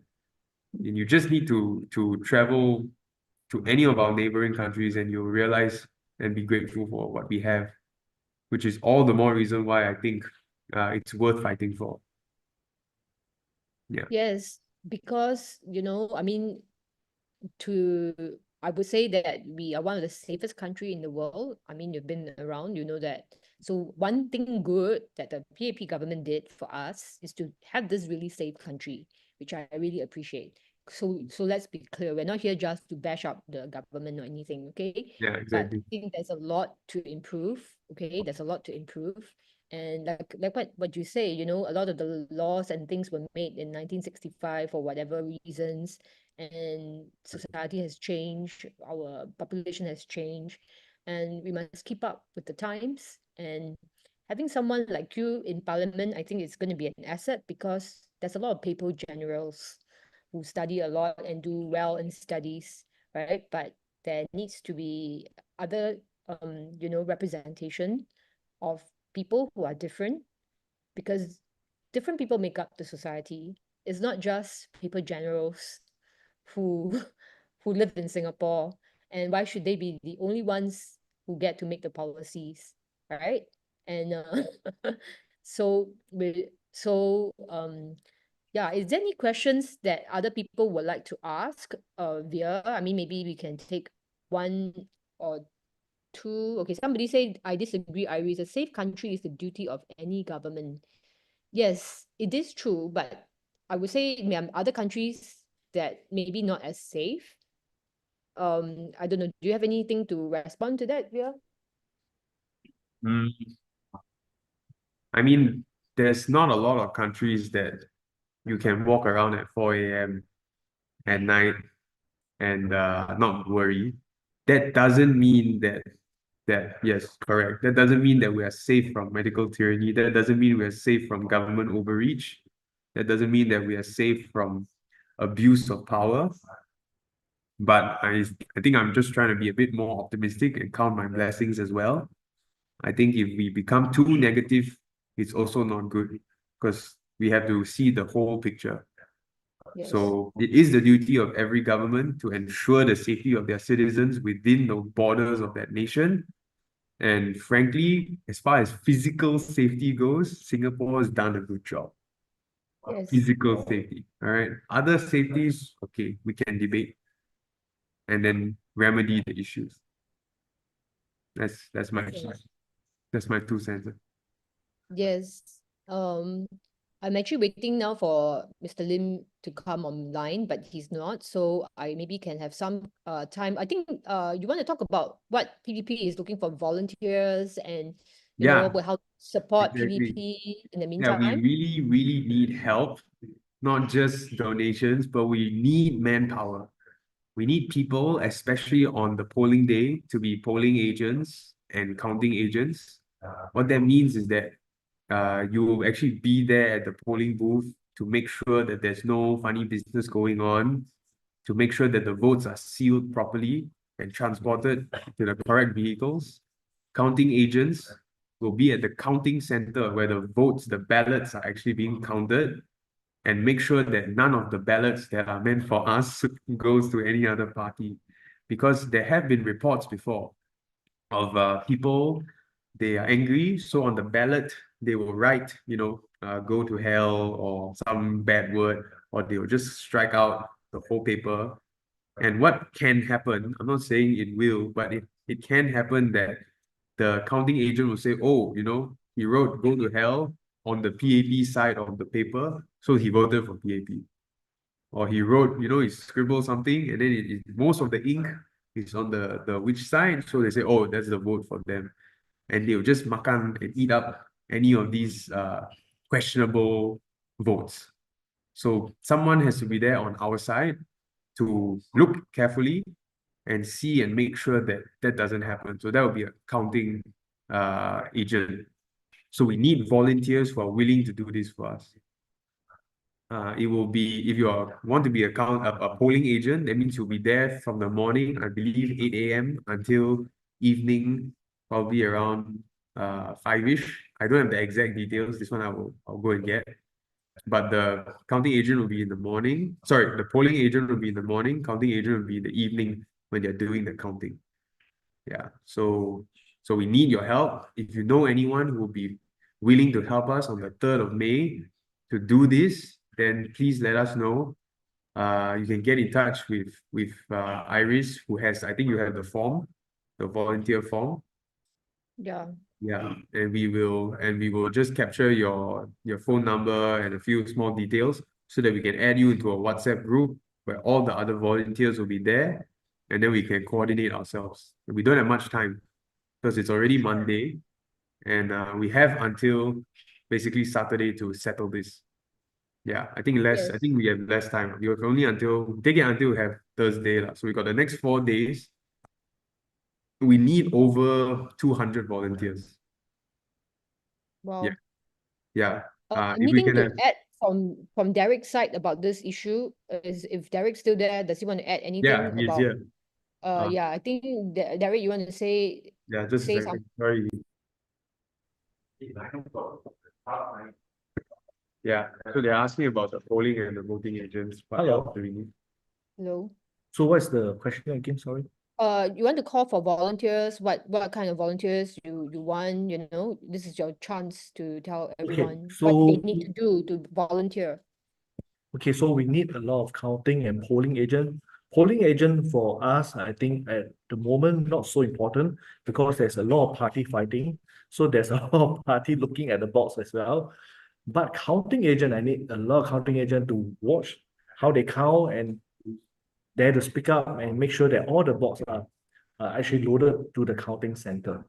Yeah, so this is the second half of the battle. We don't want all the hard works, all the rally, and then someone change the box or whatever. So we need to look at the box properly. All the ballot sheet are being counted properly. So I need a lot of volunteers. We have a briefing on 1st of May is a Labor Day holiday, 1 o'clock to 4 o'clock at Centrum Square. Yeah. So if you want to, you can actually PM me or go to our website. We have this link Can Google you Doc. give them the link? Can you give them the link and type in the box if you can? Okay. And then I can put it up as well, you know. Okay, now I put in the link. Yeah. And Okay. I also want to tell you all about another link that you yeah, so okay, it's a Google link. I will put it later in the chat group. I mean, it's hard for the people online to see because it's hard, but anyway, you can go to the PPP, the People's Power Party.sg website. I think you may have some place there to collect. And also I want to share about the manifesto and how to contribute to you guys, the link for that. Okay, you can go here. I have, it's bit.ly/PPP capital manifesto, and you can reach this link where you can read about the party's manifesto, as well as I think there's a link to support you guys as well. I know every party is looking for money for there's a lot of expenses for the rally and the elections and so forth. So if you wish to support them, you can go to the link there and do the pay now and stuff. Okay. So we're almost, there are 2 person put up the hand. I don't know, because of this forbidden food. Okay, because oh, hold on, Mr. Lim is yeah, I was waiting for Mr. Lim. I think he's just calling in. Okay, so is there any questions? Is there any last words you guys want to say to people while you have them at your attention? Derek, I think you're muted. Oh no, I'd like to thank everyone for attending tonight's Yes. meeting. Yeah. So come and pack the stadium tomorrow and send a very strong signal to government that we reject medical tyranny. Yes. And so once again, I think Mr. Lim, where is he coming in? Okay, he's coming in. We're just going to wait around for him, but you guys are done. If you are busy, you want to go off, okay, and you can join my channel which is on Telegram, bit.ly/healing the divide, where I will be updating everybody about the latest election information, especially from the People's Power Party. And you have a rally tomorrow. You want to tell everybody about the rally tomorrow? Where will it be? The rally is at Yio Chu Kang Stadium, 7 p.m. to 10 p.m. Yeah. Okay. Mm. And are you having any other rallies after tomorrow? Hopefully. So we need the funds to Okay. come in. So because every rally is around 10,000. So we are a bit short of fund, but hopefully it will not be the last rally. But just take it as the last rally. So please come and support us. Okay.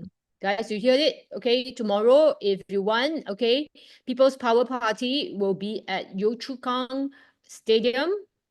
Okay, and it's next to the Yio Chu Kang MRT station. It's correct. very just walkable distance from there. Mm. And you don't have to be at Ang Mo Kio or Tampines, right, to come to the rally, because we want you to hear the information that will be presented. And of course, please feel free to bring your friends, relatives, and after you hear the information, you can then share with everybody. Okay, and the slides and all that's been presented by Mr. Goh Meng Seng just now is found in my Telegram channel. You can go there and I have there will be stuff that you can find. Okay, so your friends can join my channel and to get some information as well. Okay, the link for the thing. Okay, so yeah, I think you're more or less done. I'm still waiting for. Yeah, yes, the link. Yeah, I will just show the rally information, which I have, and yeah, that's the one. Yeah, so let me just share it. But I think, yeah, if you guys are busy or something, it's okay. I am okay already. Hold on, I'm just going to. Anybody has any questions for PPP while they are here? Because it's good that if you have any questions for them. Yeah, I'm going to share now the rally details so that they can see. Yeah. Yeah, any question for me? Any questions for him?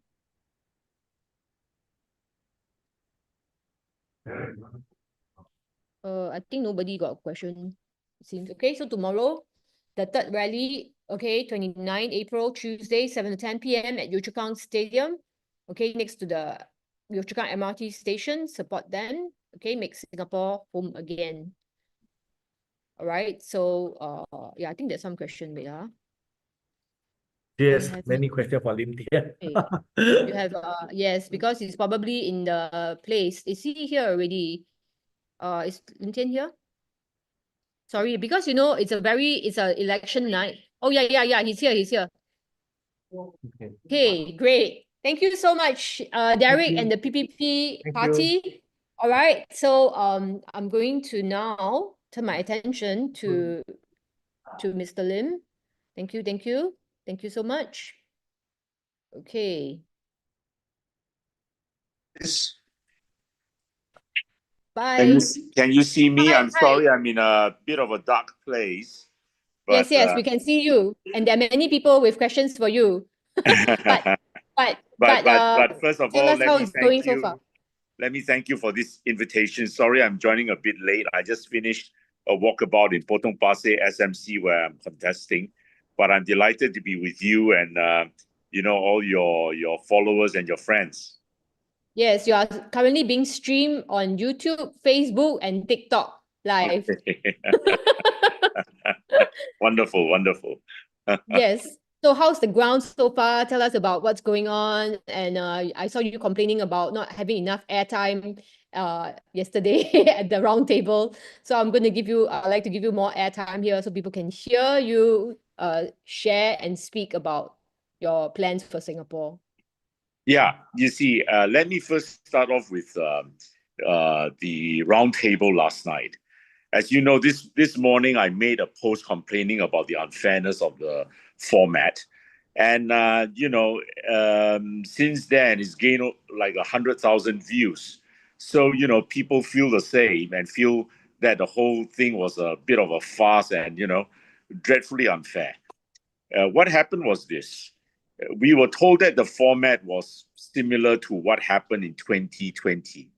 And in 2020, there were 4 parties involved. There was, of course, the PAP, there was the WP, there was PSP, and then there was SDP. Yesterday, the 4 biggest parties were present as well. The PAP, WP, RDU this time, and then us and PSP. PSP and ourselves both fielded 13 candidates. That's why there was an extra party, because we were tied. Now, so, I was okay with whatever format. I mean, I had been through this before in 2015 when I made my political debut. And that year, as the Secretary General of the NSP and someone very green, I took part in the debate. And the PAP rep then was Lawrence Wong and Denise Phua. So I think I debated quite well. But even then, it was ridiculous because the PAP had 50% of the allocated time, and the rest of the opposition parties had to share the remaining 50%. And in 2015, there were even more parties. So it was ridiculous. But at least there was interaction. At least you could throw questions at the PAP or you could throw questions at Leon Pereira, who was representing WP in that debate, there was absolutely nothing of that sort last night. We went there half an hour or 45 minutes before the start of it. We were given a series of questions that we would be asked. And, we were asked to do, you can do some prep. Well, you know me, I don't read from a script. I just basically jotted down points I wanted to make, I have never ever used a script in my life.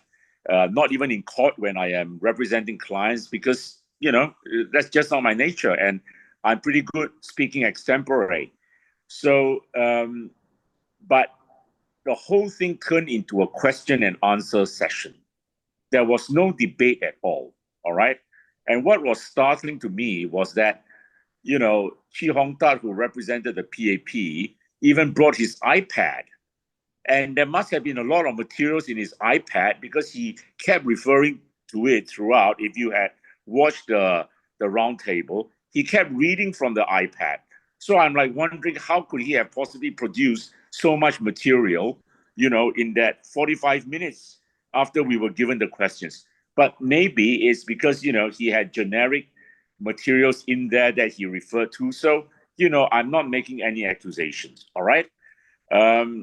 But I think Singaporeans lost a lot by not being able to see a proper debate, because I certainly had a lot of tough questions which I wanted to ask the minister. All right. And none of that happened. So a big letdown. Now, as far as the campaign in Potong Pasir is going, it is going great. Of course, I'm involved in a three-corner fight. I wish there wasn't a three-corner fight, because I know I can beat the PAP. All right. But we have a three-corner fight, and I have to live with that. But I want to ask my supporters, and please help me spread the message. And I mean this with absolutely no disrespect to the candidate from the SPP, Williamson Lee, all right, who's a very decent fella. But truth be told, the only person who can beat the PAP in Potong Pasir is me. And I think it would be an utter waste, especially this year, given the ground sentiments and given the favorable perception of the opposition, to waste this chance not to recapture Potong Pasir for the opposition. So I hope all the opposition supporters and those who do not want the PAP and who reject the PAP will coalesce around my candidacy and vote for me on the 3rd of May. I mean no ill to Williamson Lee or what, but I think it is important for the opposition to win Potong Pasir, and I am the person who can do that. Yeah. Well, I want to ask something, Mr. Sorry, keep going first, and I'll ask you the question later. Yes. Now, I am gratified to know that I think because of my consistent work over the last 10 years, in which I have been prolific on social media, I am very well known in Potong Pasir. Yeah, and very often when I go up to greet someone or shake hands, before I even reach there, they already know me and say, "Hi, Mr. Lim." So I'm gratified. I think the name recognition is there, and that is a very important part of politics. So I'm very happy. I'm very happy. And all the good news, shows bad that, news, all good. it shows that all the hours spent, writing posts on Facebook and doing videos and all that over the last 10 years have not gone to waste. Yes, you're definitely a working opposition. And I would like to think so. And I think people respect me as well, because I have taken stance, which very often people would think is confrontational, but it works. Not that I want to be confrontational on purpose, but just to give you an example, the Kelvin Cheng incident, right, in which he made those derogatory remarks against the Gaza activists. And, for like about 3 weeks or nearly a month, all the PAP did was to say that they disagreed with his views, when actually the foreign minister, Vivian Balakrishnan, had liked the post. And then we were told that he actually did not like the post and that he had filed a report with Meta saying that there was some interference with his social media. Well, it's been several weeks now. And what is the outcome of that report? He will not tell. On nomination day, I think, a reporter asked him and he brushed aside that question and he said, well, that's not important now. Now is the time to talk about unity and all that nonsense. Well, people have the right to know because you actually did like the post and now you're claiming that you did not like the post. All right. If you did like the post and there's no excuse for it, it shows a lack of judgment. It shows that basically you are not fit to be foreign minister. Yeah. Exactly. Yeah. And and Shanmugam, you know, when the matter first surfaced, no, he actually didn't say anything. It was only a week before Pergas came out with a strong statement denouncing Calvin Cheng that he finally said, I disagree with Calvin Cheng's views. But that's as far as the PAP ministers went, okay? You know what happened after Shanmugam said he disagreed with Calvin Cheng's views and Vivian said the same? Yeah. I went to Sultan Mosque in Kampong Glam in Jalan Besar GRC with my PAR colleagues. And in front of the Sultan Mosque, we made a statement that denounced Calvin Cheng, all right, for his inflammatory statements, provocative statements. You know, the mainstream media were there. They recorded my every movement. They recorded my statement. The cameras were in front of me. But lo and behold, they did not publish that statement. All right? Because it was obviously too controversial. Yeah? It was too controversial. But you know what happened? And I'm very gratified. And that is why I say I'm someone who makes things happen. 7 hours after I made that statement and after it was recorded by mainstream media, although they did not publish, Pergas came out with a statement denouncing Calvin Cheng in almost the same language I used. All right? I asked for accountability, so did Pergas. And you know what happened after that? In quick succession, Masagos came out to condemn Calvin Cheng, which he never did before. He even thanked him for organizing that Hari Raya thingy at Tampines, whatever. You know, previously he did that. But when Pergas came out to denounce Calvin Cheng, Masagos had no choice but to finally denounce him in the strongest terms. All right? And then after Masagos did that, Lawrence Wong came out to denounce him. So you see, my friends, we may not have been in parliament, but we effected real change in Singapore. Okay? And can you imagine if we are in parliament? I think we can Yes. do a lot more. Yeah. Exactly. Exactly. And I mean, I'm glad you brought up this subject because, you know, he's one of my nemesis. But Yeah. But you know, let's the see. funny thing is he's disappeared from sight the last few weeks. I haven't seen him around on Gone Facebook. into hiding. You know? Yeah. He's usually prolific, and I come across his posts all the time. But I've not seen I've not seen him in the slightest the last 3 weeks. Yeah. It's gone for some retreat, you know. But I think what you have said something is very important is that, you know, of course, you know, what you did was really, really good. And like going to the mosque and making the statement, which actually none of the PAP was willing to put a stand on, you know, they seemed to tiptoe around him and he could get away all the time saying all kinds of things. And, you know, I have a lawsuit against him now, which I'm suing him for saying that the unvaxxed should be jailed and caned, Yes. which is really so terrible. And he's saying that I'm literally killing people.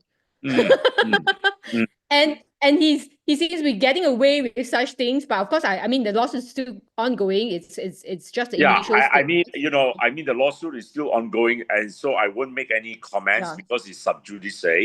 But you Yes. know, I mean, otherwise, I have very strong opinions about your ongoing case with Calvin Cheng. All right, and the statements he made about you and you know, your group. Yeah. And then I do not know whether you know about the media, the enforcement with media presence. That was absolutely horrendous also. He got the media to come to my house, right? And then to film the enforcement. You Right. see, You see, Iris, I'll tell you something. As a lawyer, you know, that is completely out of line. That is completely out of line. And I understand that there was even a Lee and Lee lawyer on the spot. Now, you know, that is totally out of line, because a lawyer should never allow cameramen, especially from the media, to follow on what was supposed to be an enforcement process. All right. Yes. And I don't understand what the sheriff was doing, or the bailiff. He was there as well. I saw the video. He was like wearing a tie or something. I mean, if I was the bailiff, I would tell the cameraman, what are you doing here? Get lost. Okay. Exactly. Now, I think that is very serious grounds for complaint. Okay. Exactly. And I do not think that the courts will look kindly upon such publicity stunts, you know, and it was obviously done to shame you, to shame your husband, Raymond. And that is not what the courts are supposed to do. All right. Okay. Exactly. Now, Yeah. I want to, and I think I mean, your roundtable and all these things that we're talking about, I think it's very important that in Singapore we have a free press, but until we have the moment that we have a free press, I would say, I think this Beyond Ice Cream, you know, this kind of platform, I consider myself a brave citizen who has been speaking up, and I'm not afraid to let brave politicians like yourself, right, speak your mind and say what you need to say, because there's a lot of all these interviewing politicians, but they are from the mass media, and they always like to censor things, and it's always politically correct, you know, and it's hard to get to the truth when everything is so polished, and also they have influencers also, but who knows if they're being paid by the PAP or whatever to do certain kinds of interviews, right? So Mhm. what we need is really to get to the bottom of truth and to get to the real issues, right? And until and that's what Trump did, right?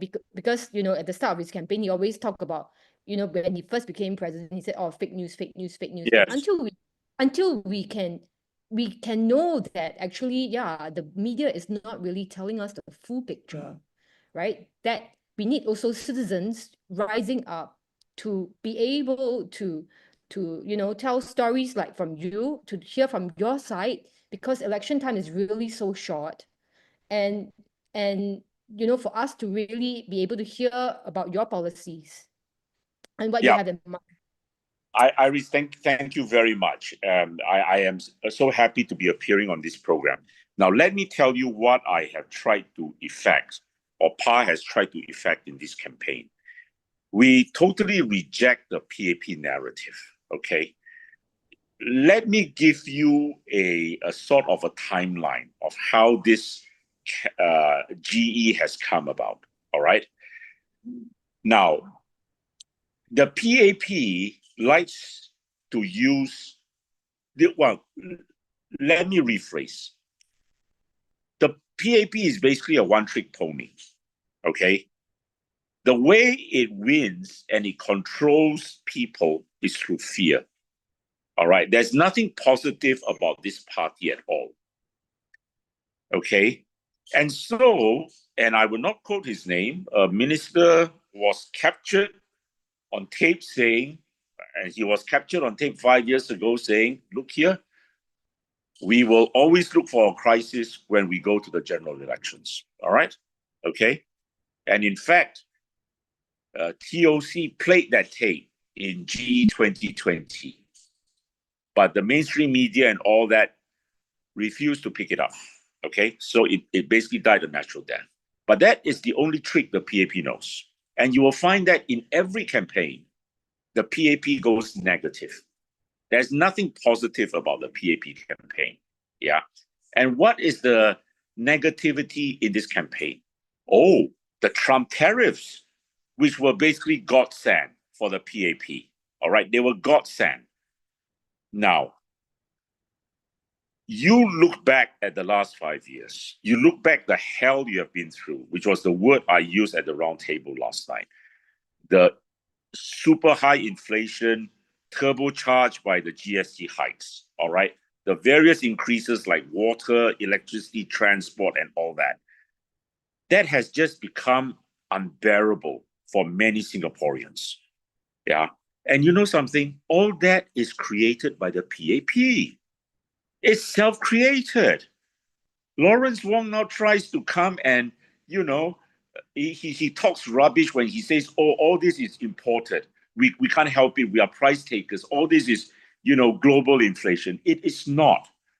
Inflation is largely driven by domestic government policies. And let's not forget, after the Ukrainian war started, yes, there was for a period of about a year or so, high inflation. All right, super high inflation. You know, food could not be exported out of the Ukraine. Grains could not be exported out. But after that, basically, the Ukrainians started exporting. All right. And, you know, inflation started to come down. Okay. But in Singapore, they tell inflation may have come down. But that's what people feel. Why? Because when you go out to eat a bowl of wonton mee or bak chor mee or whatever, you find that that bowl of noodles has gone from $3.50 to $4 to $4.50 and now $5. And, you know, everyone knows that that is the result of the GST hikes, which, you know, Lawrence Wong and then Chee Hong Tat, Shanmugam refuse to acknowledge, and they come out with all sorts of crappy reasons, all right, which nobody believes. So remember this, everything that you have gone through in the last 5 years, the suffering has been the creation of the PAP, and they have no solution. They have no solution, all right? Have they given you one solution on how to lower your cost of living? They have not. Cost of living rises inexorably. Public housing costs rises inexorably. And that is because they allow this flood of foreigners to come into our country. They allow PRs to buy resale HDB, thereby driving the resale HDB prices even higher. And you know what happens when that occurs? The BTO prices are pulled along because they are linked, all right? And the only way many young couples can now get hold of a BTO is through very heavy government subsidies. But you can't say that public housing is affordable when it is only reachable through heavy subsidies. Yeah. And now young couples are having to spend up to 30 years paying off the mortgage when their parents only spent 20 years. So what is the comparison? Okay.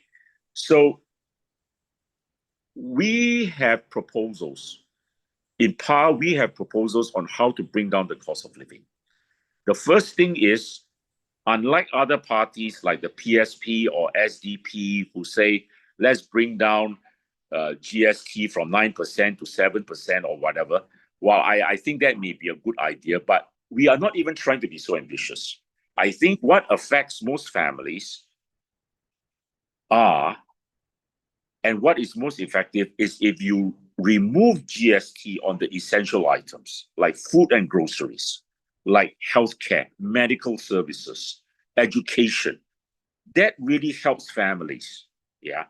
And the other thing which we have proposed, and this does require a sea change in the attitude of Singaporeans, because Singaporeans have been conditioned by the PAP through 66 years of continuous rule to believe that nothing is free. Nothing can be free.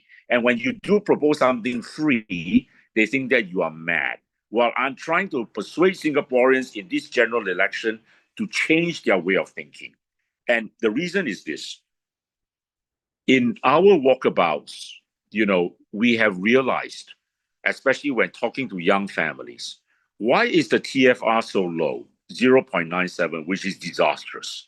And it will mean that we become extinct eventually as a people. It is because the cost of living just makes it impossible for them to have more children. All right. And a huge part of that are their worries about how they are going to fund their children's education up to university in future. All right.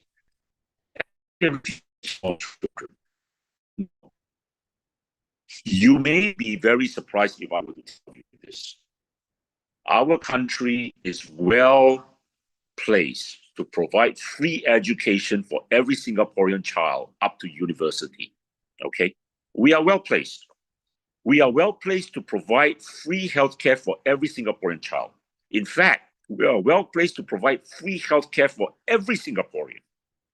And of course, I also want to provide free school meals for school children.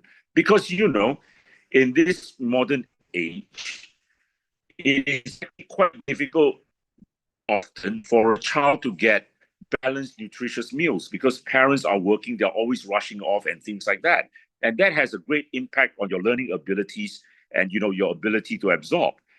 Now, you will be surprised. I'm sure you'll be surprised if I were to tell you this.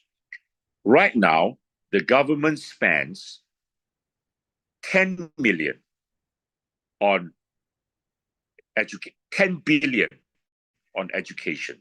The other monies are collected from the public because, you know, the public now pays for school fees, pay for university fees for their children to go to university.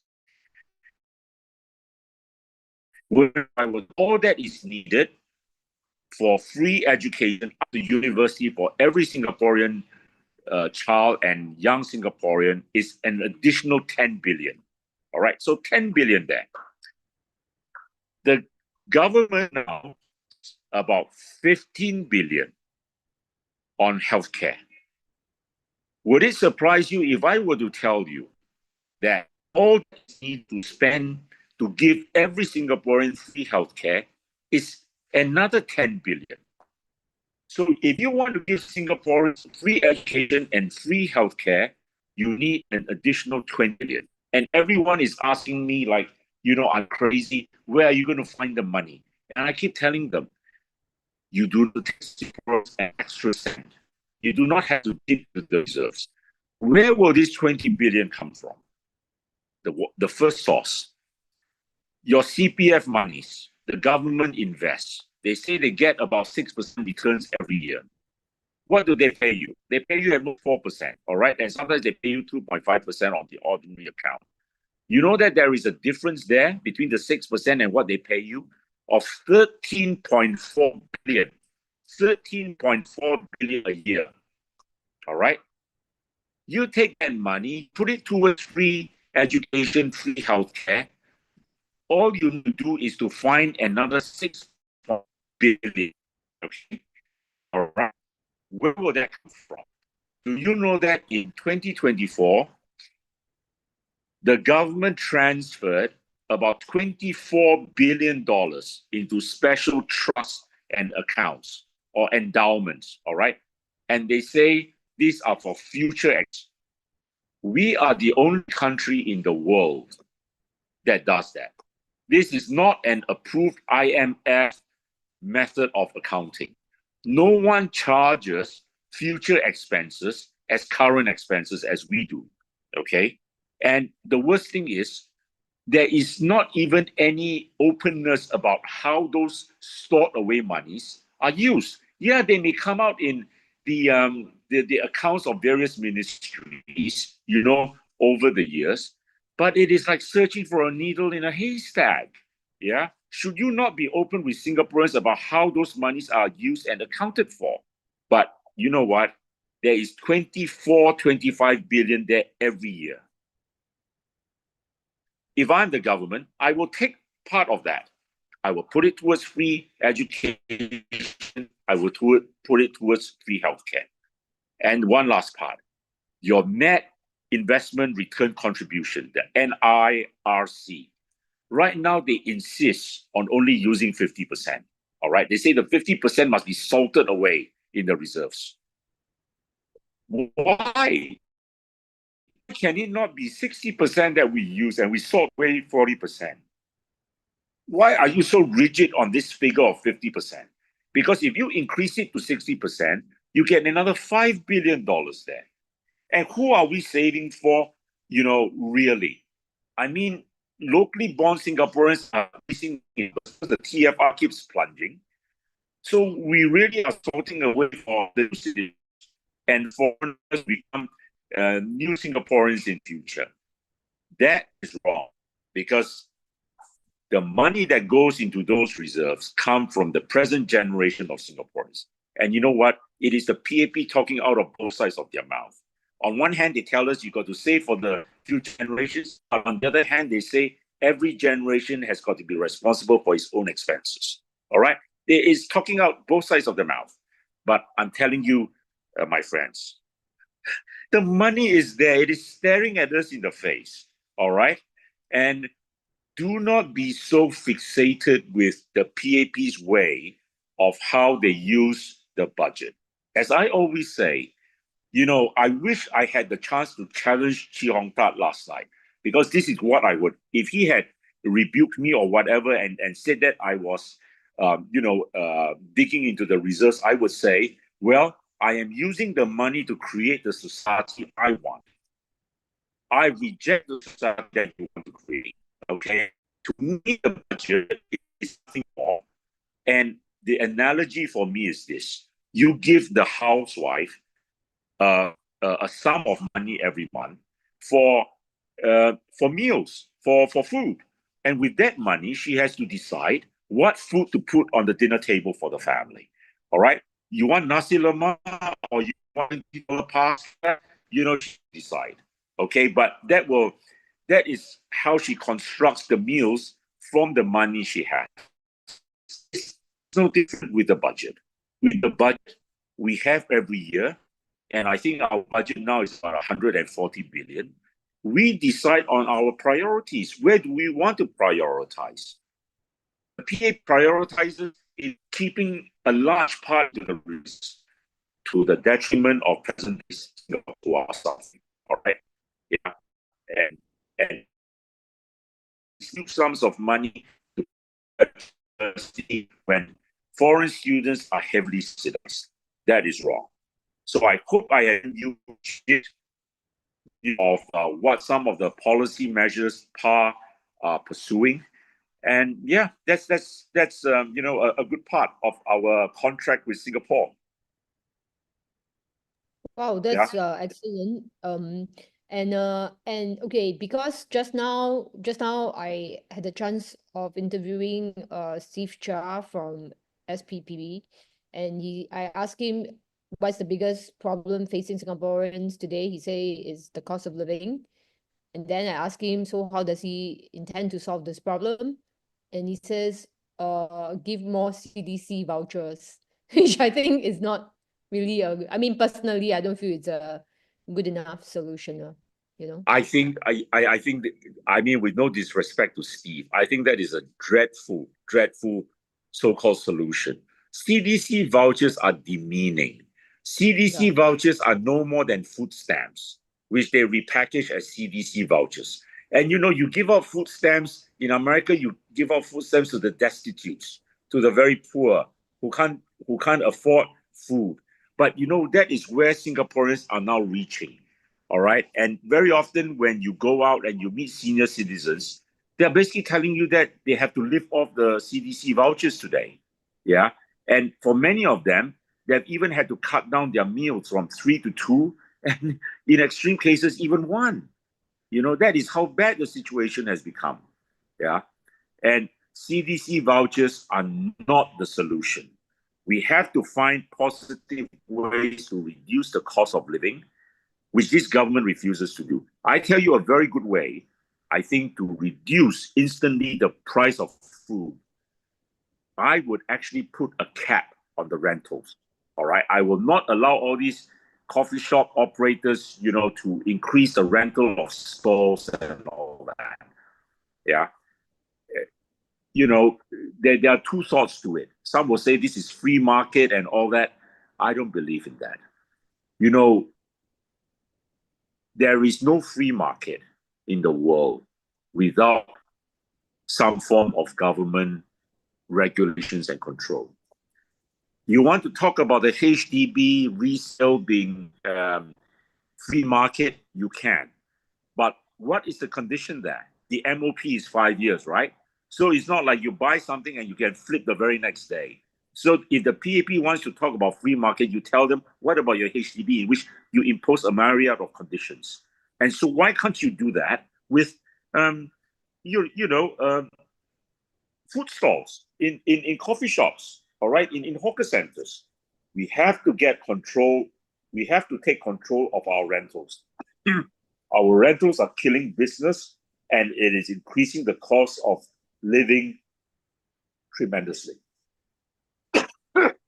Yes, I think the issue with the rentals came after CapitaLand. Also, one of the reasons they have all the REITs and everything that makes it like a, financial market, and in a way indirectly caused the rental to go quite high. I still remember. I think REIT has actually been one of the most disastrous policies pursued by the government. All right, it has turned us really into a rentier society, where basically the people with capital can just buy up properties, do absolutely nothing, and just live off the rent. That is the classic,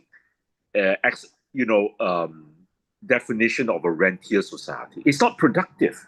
It's not productive. But all this stem from the neoliberals from the Reagan Thatcher era. All right, and the world was fixated, and very much in line with this was the idea of globalization, which came up in the round table yesterday. Yeah. And all of us are Singaporeans, all right? You would have known that until very recently, the PAP was going on and on about globalization. They thought there was nothing better than, globalization was the equivalent of the sliced bread. Okay. Yeah. But what they failed to see, and that was what I was trying to explain in the very first question that was posed to me last night at the round table, and which I was cut off because, they said my 1 minute was up. It would have been apparent to you that the world changed in 2016 with the Trump election and with Brexit, because globalization had created such inequality between the rich and the poor. All right, it was no longer sustainable. Yeah, but the PAP went on. And you know why? Because Trump was only a one-term president and Biden came in. And so globalization is very much this American phenomenon. And really for the last 45 years, starting with Reagan, Singapore has marched to the drumbeat of the Americans. Okay? Trump has upended that. He has changed that. But still, Yes. the PAP refused to heed the warning signs. But the real cut-off point came with the Ukrainian war. And Larry Fink, the CEO of BlackRock, said, globalization is dead. All right, free trade is dead. And even Maurice Chang of TSMC said the same thing. All right, but our PAP went on, free trade, free trade, free trade. It is a totally different world. And Yes. it's a solution to that. The solution to that. And last night, the WP talked about either CTPP or, all these long acronyms for, another treaty that links, I think, 27 countries together or whatever. Fine. I think the most immediate solution is that we must be able to trade more widely with our nearby neighbors like Indonesia, like Malaysia, like Thailand. And a new term now has come up. It's called localization. All right. So it's the nearby region that you must concentrate on. And I think that is very doable. And our SMEs should be encouraged to develop their business into the local regions. And which was why last night at the round table, I said, I want to promote the SMEs because they are the backbone of our workforce. 70% of our workforce are employed by the SMEs, but they are often let down by the government because of the scarcity of capital and the difficulty in them getting hold of capital. So I want a special SME bank set up, to finance them. Yes, I have gone on a lot, but that's my thinking.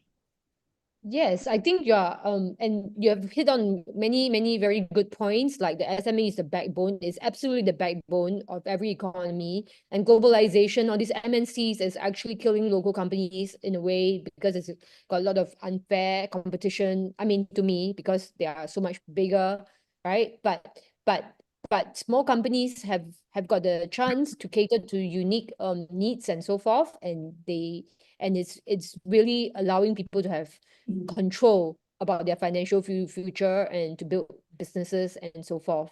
And I think Trump has done a good job in my view, right? To bring in business to America, to cut excess waste spending. I mean, just imagine how much we can cut if we have a Dodge in Singapore. How much can we save? And then we don't have to pay so much GST, carbon tax. I mean, do you have any views about all these like carbon tax and so I forth? I mean, certainly have views about carbon tax, and some people may take objections to my views. But let me say this: I am very much in line with, conservation. All right, I believe we must protect our green spaces and all that. But you look at what the current PAP government has done. It is sacrilegious. They have cut down so much green spaces. All right, and yet a few years ago, Lee Hsien Loong told Singaporeans he wanted to spend $100 billion building this dramatic seawall against the rising sea levels and all that. Crazy.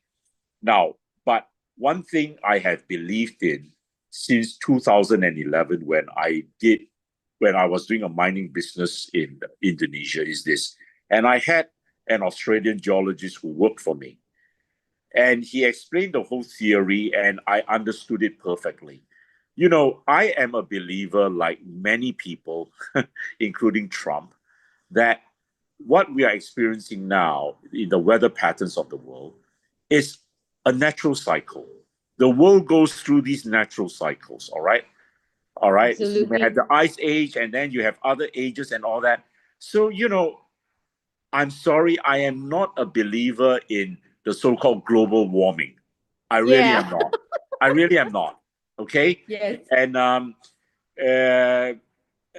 what was I about to say? And I really puke when I hear Grace Fu say, "Oh, our flooding is due to global." It's rubbish because Iris, I'm older than you, but I can tell you when I was growing up in Singapore in the 70s and the 80s, I saw even heavier rains. I saw rain. I saw rains that kept on for 3 days, and we didn't have this type of flooding. Why? Because urbanization was not so great then. We had a lot more green spaces and all that runoff areas, and now everywhere you go, I'm in the Paya Lebar area now. They were building around Cisco not too long ago, and just moderate rain, and then you find puddles of water everywhere. Yeah.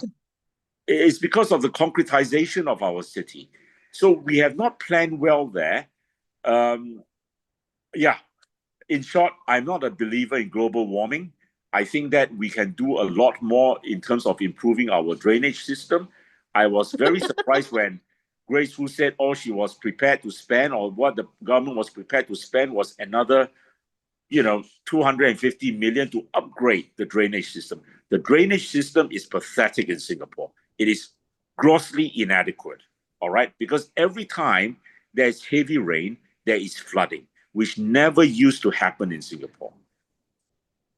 Yeah.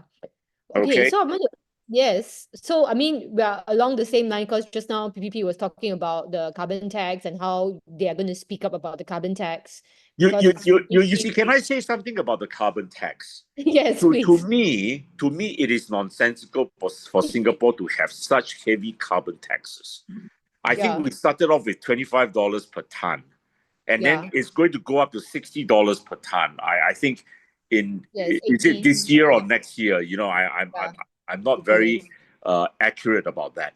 But you know something? America is now pulling out of the Paris Accords. All right. Yes. And I think Italy wants to pull out of the Paris Accords, and Argentina wants to pull out of the Paris Accords. So all these are the big countries that really affect, global climate.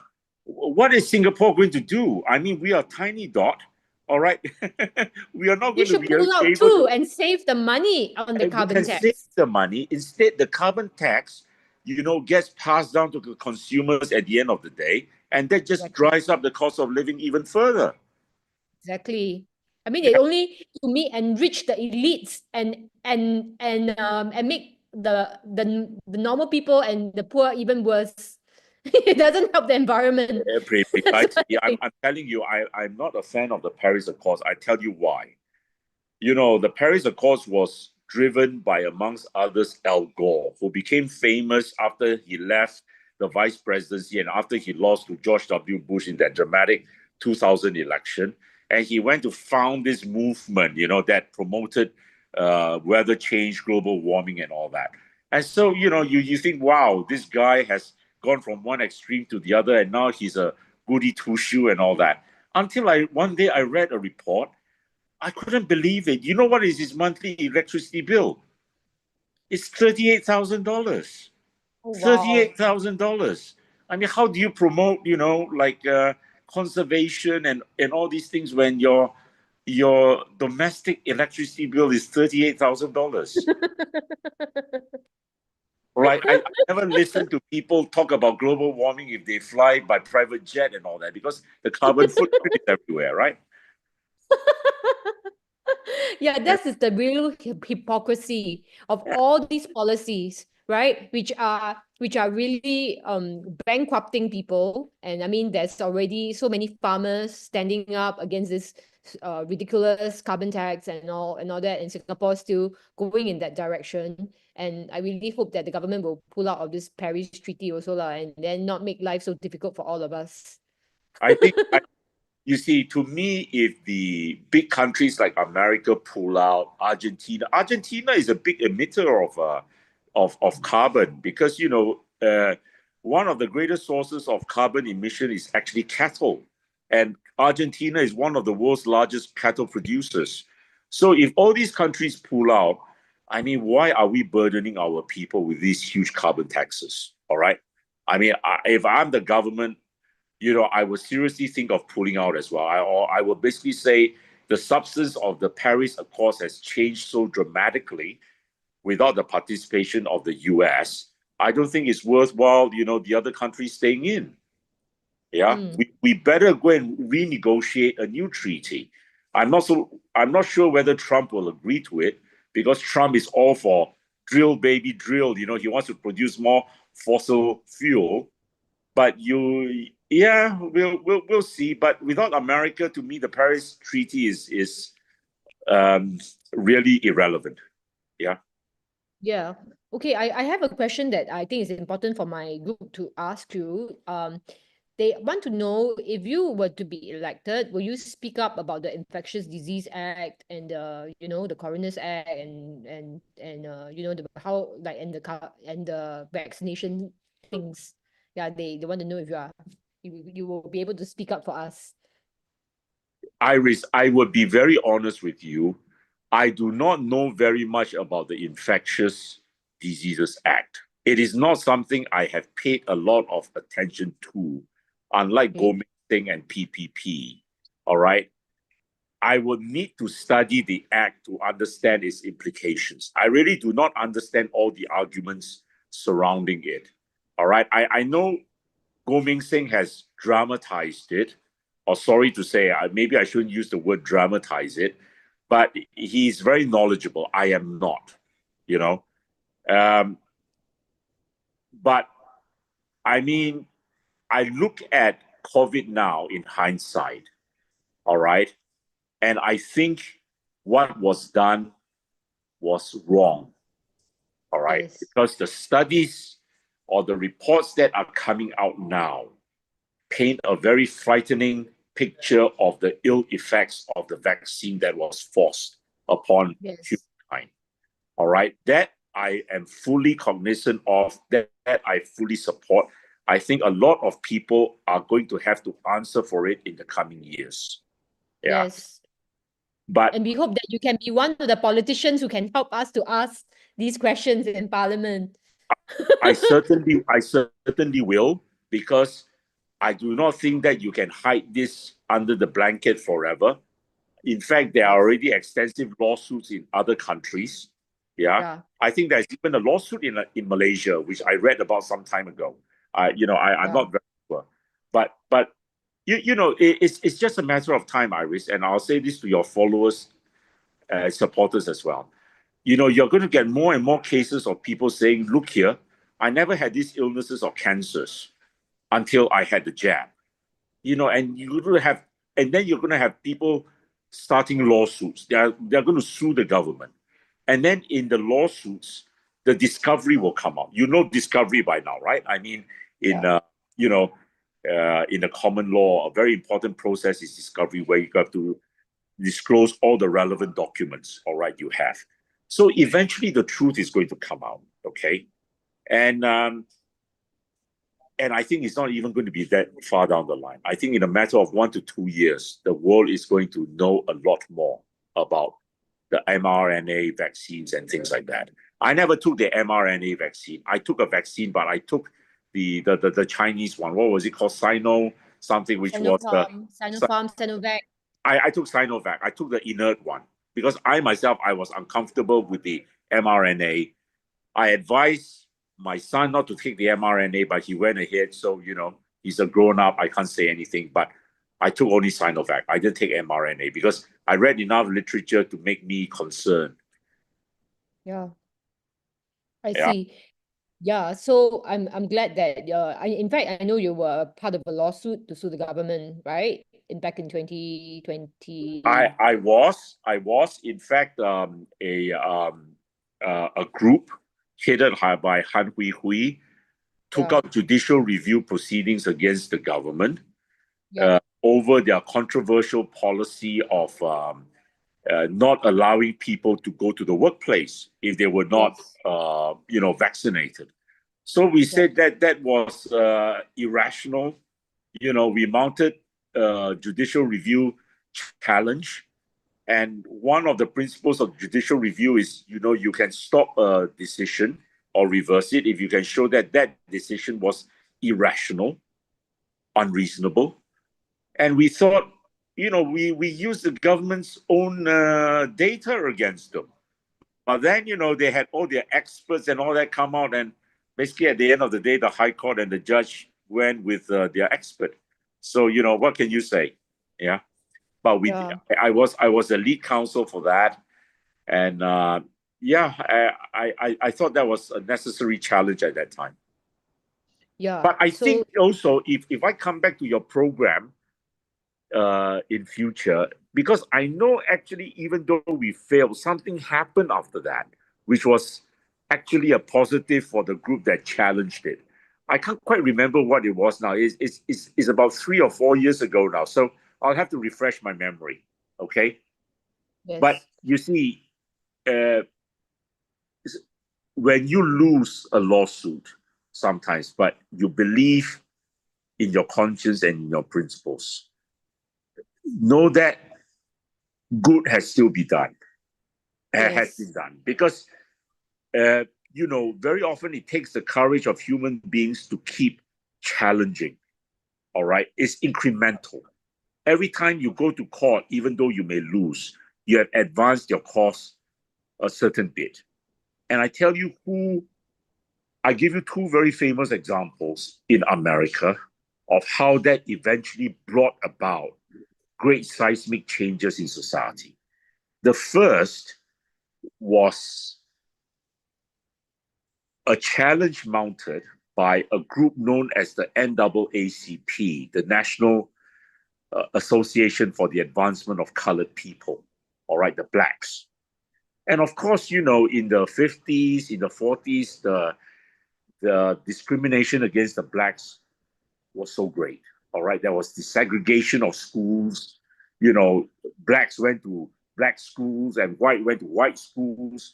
Blacks couldn't sit in the same section of the bus as the whites. That's why you had the famous Rosa Parks incident and all that.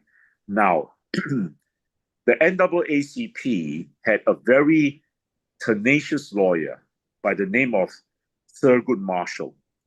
And they started bringing lawsuits. All right. And they challenged the desegregation of the schools and the busing. Black students would be bused to black schools and all that. And they argued that that was discriminatory and against the American Constitution, which says everyone is equal under the law. Now, there were a lot of states in America that opposed the desegregation, that wanted separate schools, okay? And they relied on a century-old precedent, a legal case called Plessy against Ferguson, which introduced the incredible doctrine, separate but equal. So you can be separate but still be equal. And so they went to the Supreme Court and they challenged that, and they said Plessy against Ferguson was no longer good law, it was unconstitutional. And they won, And that was in 1954, and the case was a very famous one. It was known as Brown versus the Board of Education. Yeah. And you know what that did? That was the first step in this victory.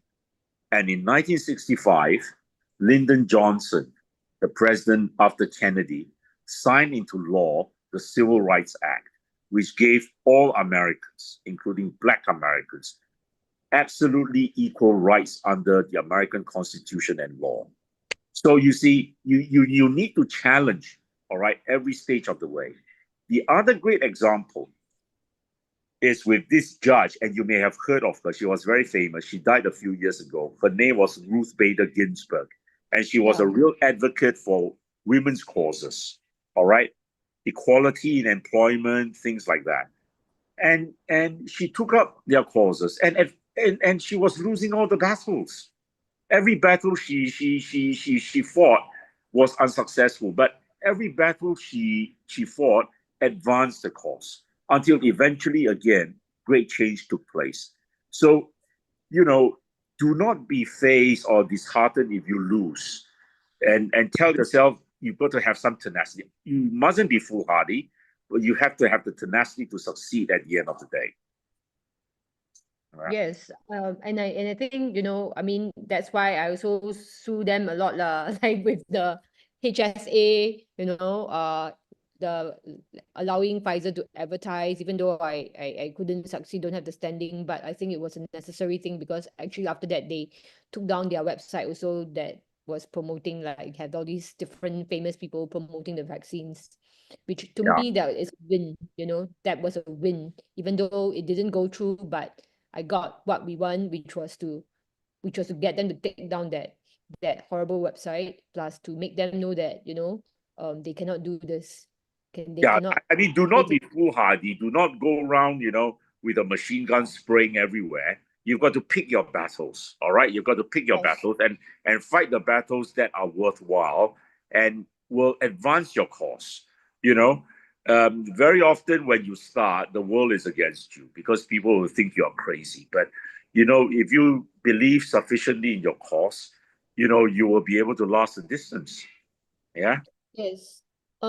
I just want to ask one more question before I go to where you're contesting and so forth. Okay. Of course, my group is called the Singapore Constitution and Policy Watch Group. Okay, SG Watchers. We have just started this group. Is on Facebook, and we really want to watch how the government, treats the constitution and policies. And of course, back in 2023, we were very shocked, right, that there was a bill. I nicknamed it the Moonlighting Bill because I was the one, I actually was at the nomination center and I wanted to object to Taman's candidacy as president because he was also a WEF Board of Trustees, right? So do you have anything to say about that? And like, do you think that, this doing a retrospective bill, right, to address basically the issue that the president can belong to these foreign organizations, to me it's very, very wrong, because how do we know whether I totally agree with you, Iris, and your followers on this, but you must have been elated by the recent news that Klaus Schwab, or whatever his name is, has now been forced to resign, right, from the WEF because of misconduct, over Yes. financial matters. And basically, the board, including Al Gore, forced him to step down. But I think it is wrong. I think it is. I have made my position very clear from the start. I think it is wrong for the president of our country to be chairing committees, to be sitting on boards of all these WEF or whatever. I think Tharman is even a trustee, if I'm not wrong. Yes, he is. He is a trustee. If you want to be the president of the country, you represent the country and you should not be doing outside work. I don't care about the PAP's argument. It brings prestige to the country and all. I say that's total rubbish. All right. Yeah. You represent, you see, many people don't realize this. What is a president? You see, we have the British heritage in us. All right. In Britain, they have the monarch. The monarch is the head of state. You see, you cannot have a head of state who's not a person. You've got to personalize that person. Yes. So there was a Queen Elizabeth, now you have a King Charles III. But do you find Queen Elizabeth or King Charles being trustee of the WEF or whatever? No. Because, their dedication is to their people, right? And so I can never accept this idea that Tharman can be a trustee of the WEF. He can chair all these UN committees on water and all that. That's none of his business. If you want to do that, then don't try and be president of Singapore, okay? Yeah, because the very worrying thing is that, all these policies in Singapore right now, it seems so much like globalist agenda, right? All these water tax, carbon tax, it's like straight off the book from these WEF policies. And I'm very, very concerned that they are being prioritized, like how come the government is formulating policies based on these WEF policies and not really looking at the real problems and to solve the problems that are like all the locals and all of us that are talking about it, and to us we have other ways to solve it, but they're not solving the way that we think is the commonsensical way to solve. Yeah, my greater objection is this. You see, you cannot say that the work of some UN committee on water is just purely humanitarian or what. You see, when you go to that level, everything is political to me. Okay, there is a political connection. And so the president of a country should not be dabbling in the politics of whatever, whether it is his own country or other organizations outside of his country. All right. I think that's unbecoming. Especially when they always say foreign interference, FICA here, FICA there. But Yes.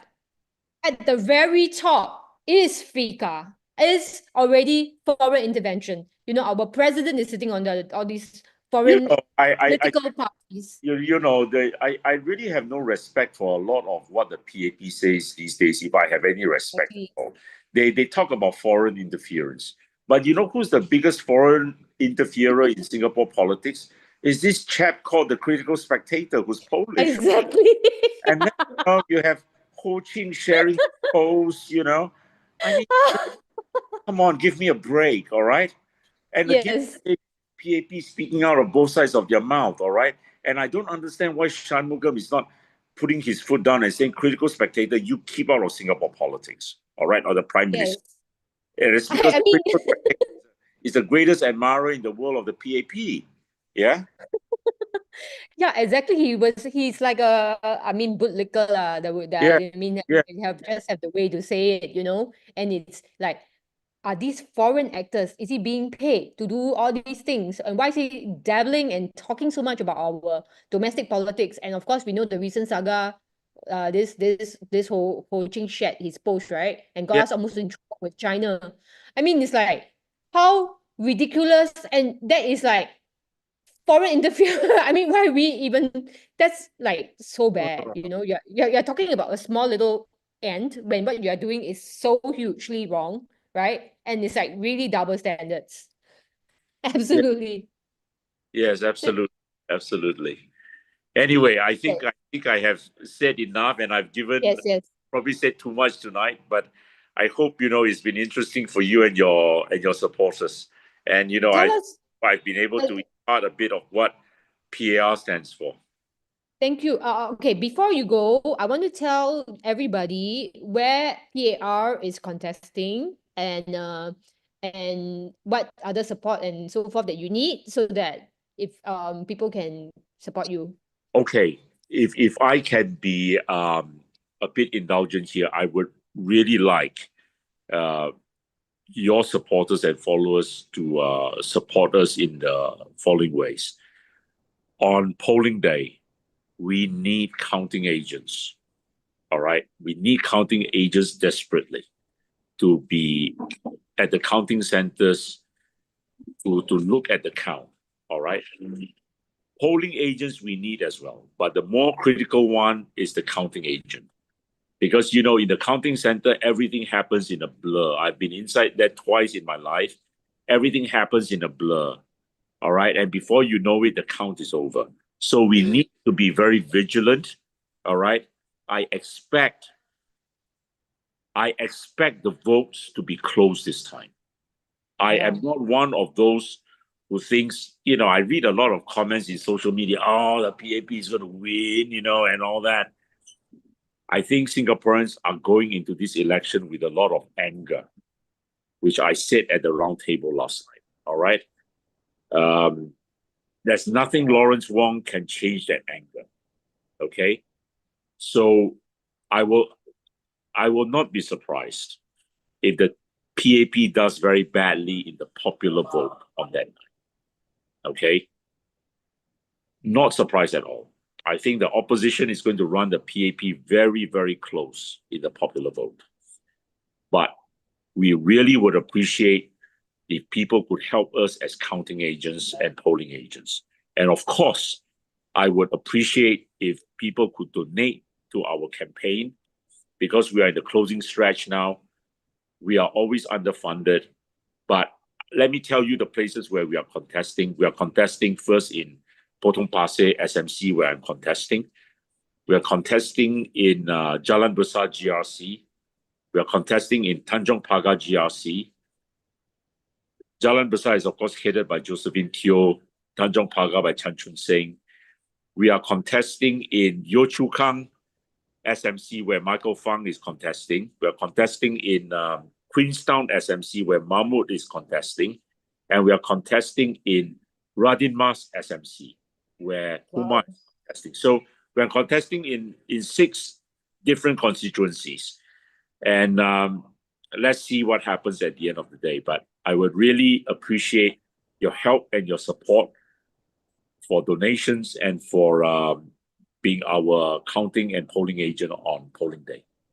How do you want people to get in touch with you if they want to, you know, do the join your team to help your team in the various I think there is a PAR email that is on our. There's a PAR email. I don't remember it offhand now, but I can get it for you, Iris, and maybe you can share it with your followers later. Yeah. Yeah, sure. I mean, I think one of the easy way is you all know where Mr. Lim is on Facebook. You all can reach out to him also. He's got his Facebook account. Yes. And I think PAR also's got a Facebook page, right? So I think you all can go there. And yeah, as we come to this last stretch, I mean, I'm glad that you are in Tanjong Pagar where I am. I'm definitely not voting the whites. Okay. Oh, I'm telling you, our Tanjong Pagar team has been amazing. I tell you, the way they have worked has been incredible, and they have worked very well as a team, you know. And Han Hui Hui, who's part of that team, has just been outstanding in terms of social media. And you know, her videos have been watched by like about 2.5 million people. It's incredible. Wow. Yeah. Fantastic. Yeah, because I'm a proposer for Tanjong Pagar, and I also made quite a lot of videos like in the early days, but I want to help her make some more because you know she's a human rights activist. I'm expecting very, very good results from Tanjong Pagar on that night. Not to say the others are excluded. I think Jalan Besar, we are going to do very well as well. You know, we have a very good team there. And they did a lot of work even before the elections. And they have covered a lot of ground. So, yeah. All right. Well, it's looking like a really exciting election, everybody. And please feel free to reach out to PAR especially if you live in those constituents. I'm sure you want that have the option of choice and so forth. I've invited the PAP to join me, but they have not accepted my invitation, maybe because I'm, a nobody. So but anyway, doesn't matter. I'm so happy that you're here. And I guess that's the end for tonight. It was a very great chat talking to you, Mr. Lim. I wish you all the best. Thank you And for I hope that really we appreciate. hope to put you in Parliament to Okay. speak for all of us. Thank you so much. Thank you. Good night. Good night. Thank you, everybody. Thanks everybody for joining me. And I'll be locking out now. And please join our our Facebook page. Okay, let me just play the last video. You can go to SG Watcher. We have actually a page as well as a group. The group is a special, we want to make sure that people who are commenting are Singaporeans, because in my past, when I've joined those Singaporean Facebook groups, I don't even know whether these people are commenting are real Singaporeans or they are so-called IBs, okay? Internet Brigade. So we are starting this Facebook group, which we want to, as much as we can, right? Have genuine Singaporeans speaking up and start engaging in real policy discussions, as well as discussions about our constitutional rights and important issues in Singapore, because Q&A. Yeah. Okay, we can stay. I mean, but I'm not a politician, so I don't know whether I can answer your questions. Okay, but what I want to say is that please join our group, because we hope that these elections can just be the start, okay, of real civic consciousness, real interest in nation building, and it comes from the laws that we are looking over. And I think it's high time we discuss and we watch over the policies that are shaping the country, that these lawmakers are making, because we got to check the checker. I mean, we got to check them, right? Yes, thank you, everybody. Where I really, really believe that the power to a better society begins with all of us as a grassroots movement, right?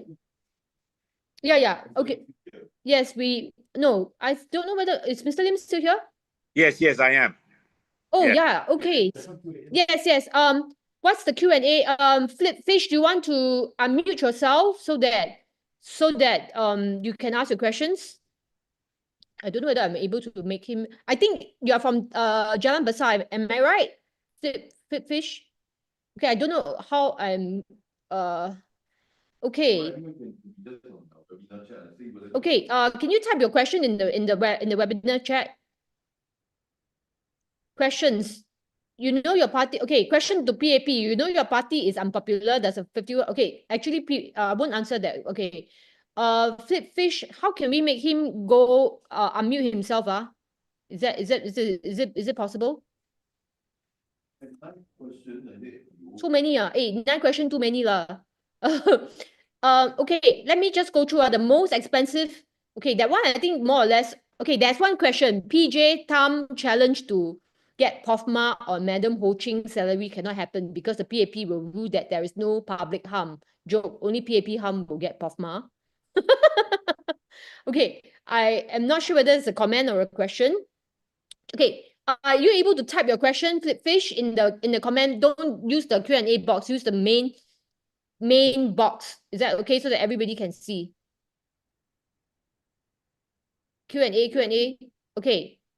All right, Flipfish, question to PAP. You know that your party is unpopular. Does a 51% win really mean a win? What about the other half of unrepresented? So are you asking to answer for PAP or what? Or you want him to answer as a opposition regarding the 51%? Yeah, do you have anything to say, Mr. Lim?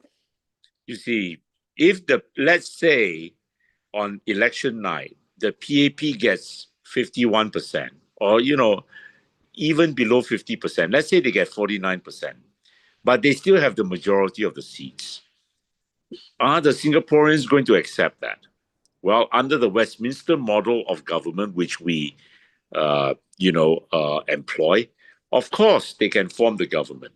But then I think the public pressure will be for systemic reform to our representation. All right, because even now, the opposition enjoys about 39-40% of the votes as of GE 2020. But the PAP commands 89% of the seats. Where is the fairness in that? Which is why I have been an advocate right from the start for proportional representation, which is the system enjoyed by most European countries, by most advanced Nordic countries like Finland, Norway, whatever. Yeah. What we have now in Singapore is what is known as first past the post system. It is old British system, which the British still employ in their parliament. But, even the British are now starting to discuss the possibility of proportional representation because they realize that first past the post is going to be unrepresentative. Okay. Now, I would love to have a situation this year where on election night, the PAP actually loses the popular vote. And don't count that out, all right? I have told some very close friends that is actually the scenario I foresee, okay? They may have the most seats at the end of the night, but do not be surprised if the PAP's popular vote goes below 50% this time. And then I think on the 4th of May, Singaporeans are going to wake up and they are going to say, look here, we are not going to accept this system. Okay? Well, can you explain a little bit what you mean by popular vote? You see, the popular vote means we have 2.7 million voters, right? If they get less than 50% of the 2.7 million, let's say they get 1.2 million or they get 1.3 million, because half of 2.7 is 1.35. If they get less than 1.35 million votes, they would have lost the popular vote, right? Okay? Yeah. I see. Okay. They still get the most seats and form the government because of all these GRCs and all that. Will Singaporeans accept that? I think then the pressure will mount on Lawrence Wong to call another election very soon to try and clarify and resolve the problem. Wow. Wow. Okay. So, okay, we have one last question from Flip Fish. The Singapore public is totally uneducated about civic politics, thus it can never become a first world nation. What do the PAP mean by we are not populists? You see, what the PAP is saying, and it is total rubbish. I see in social media, even some quite respected commentators, I won't name them. Oh, the first thing that he's a populist. Like they call me a populist. I don't think populists are bad. I don't think populism is bad. In fact, populism is now returning to the fore, all right, in world politics. You not only have America, what is happening in America. You look at Xi Jinping in China. Xi Jinping is a populist by any measure of the word. You look at Erdogan in Turkey, he's a populist.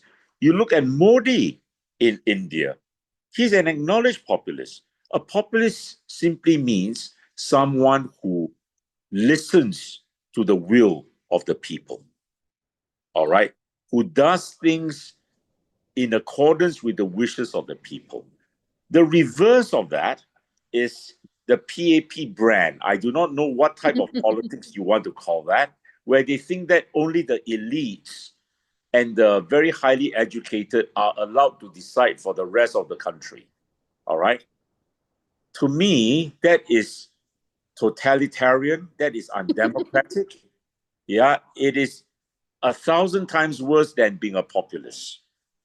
I do not see anything wrong in being populist. If you want to talk about populism being actions that please the people, You can say exactly the same of the PAP. What are they doing by giving out CDC vouchers?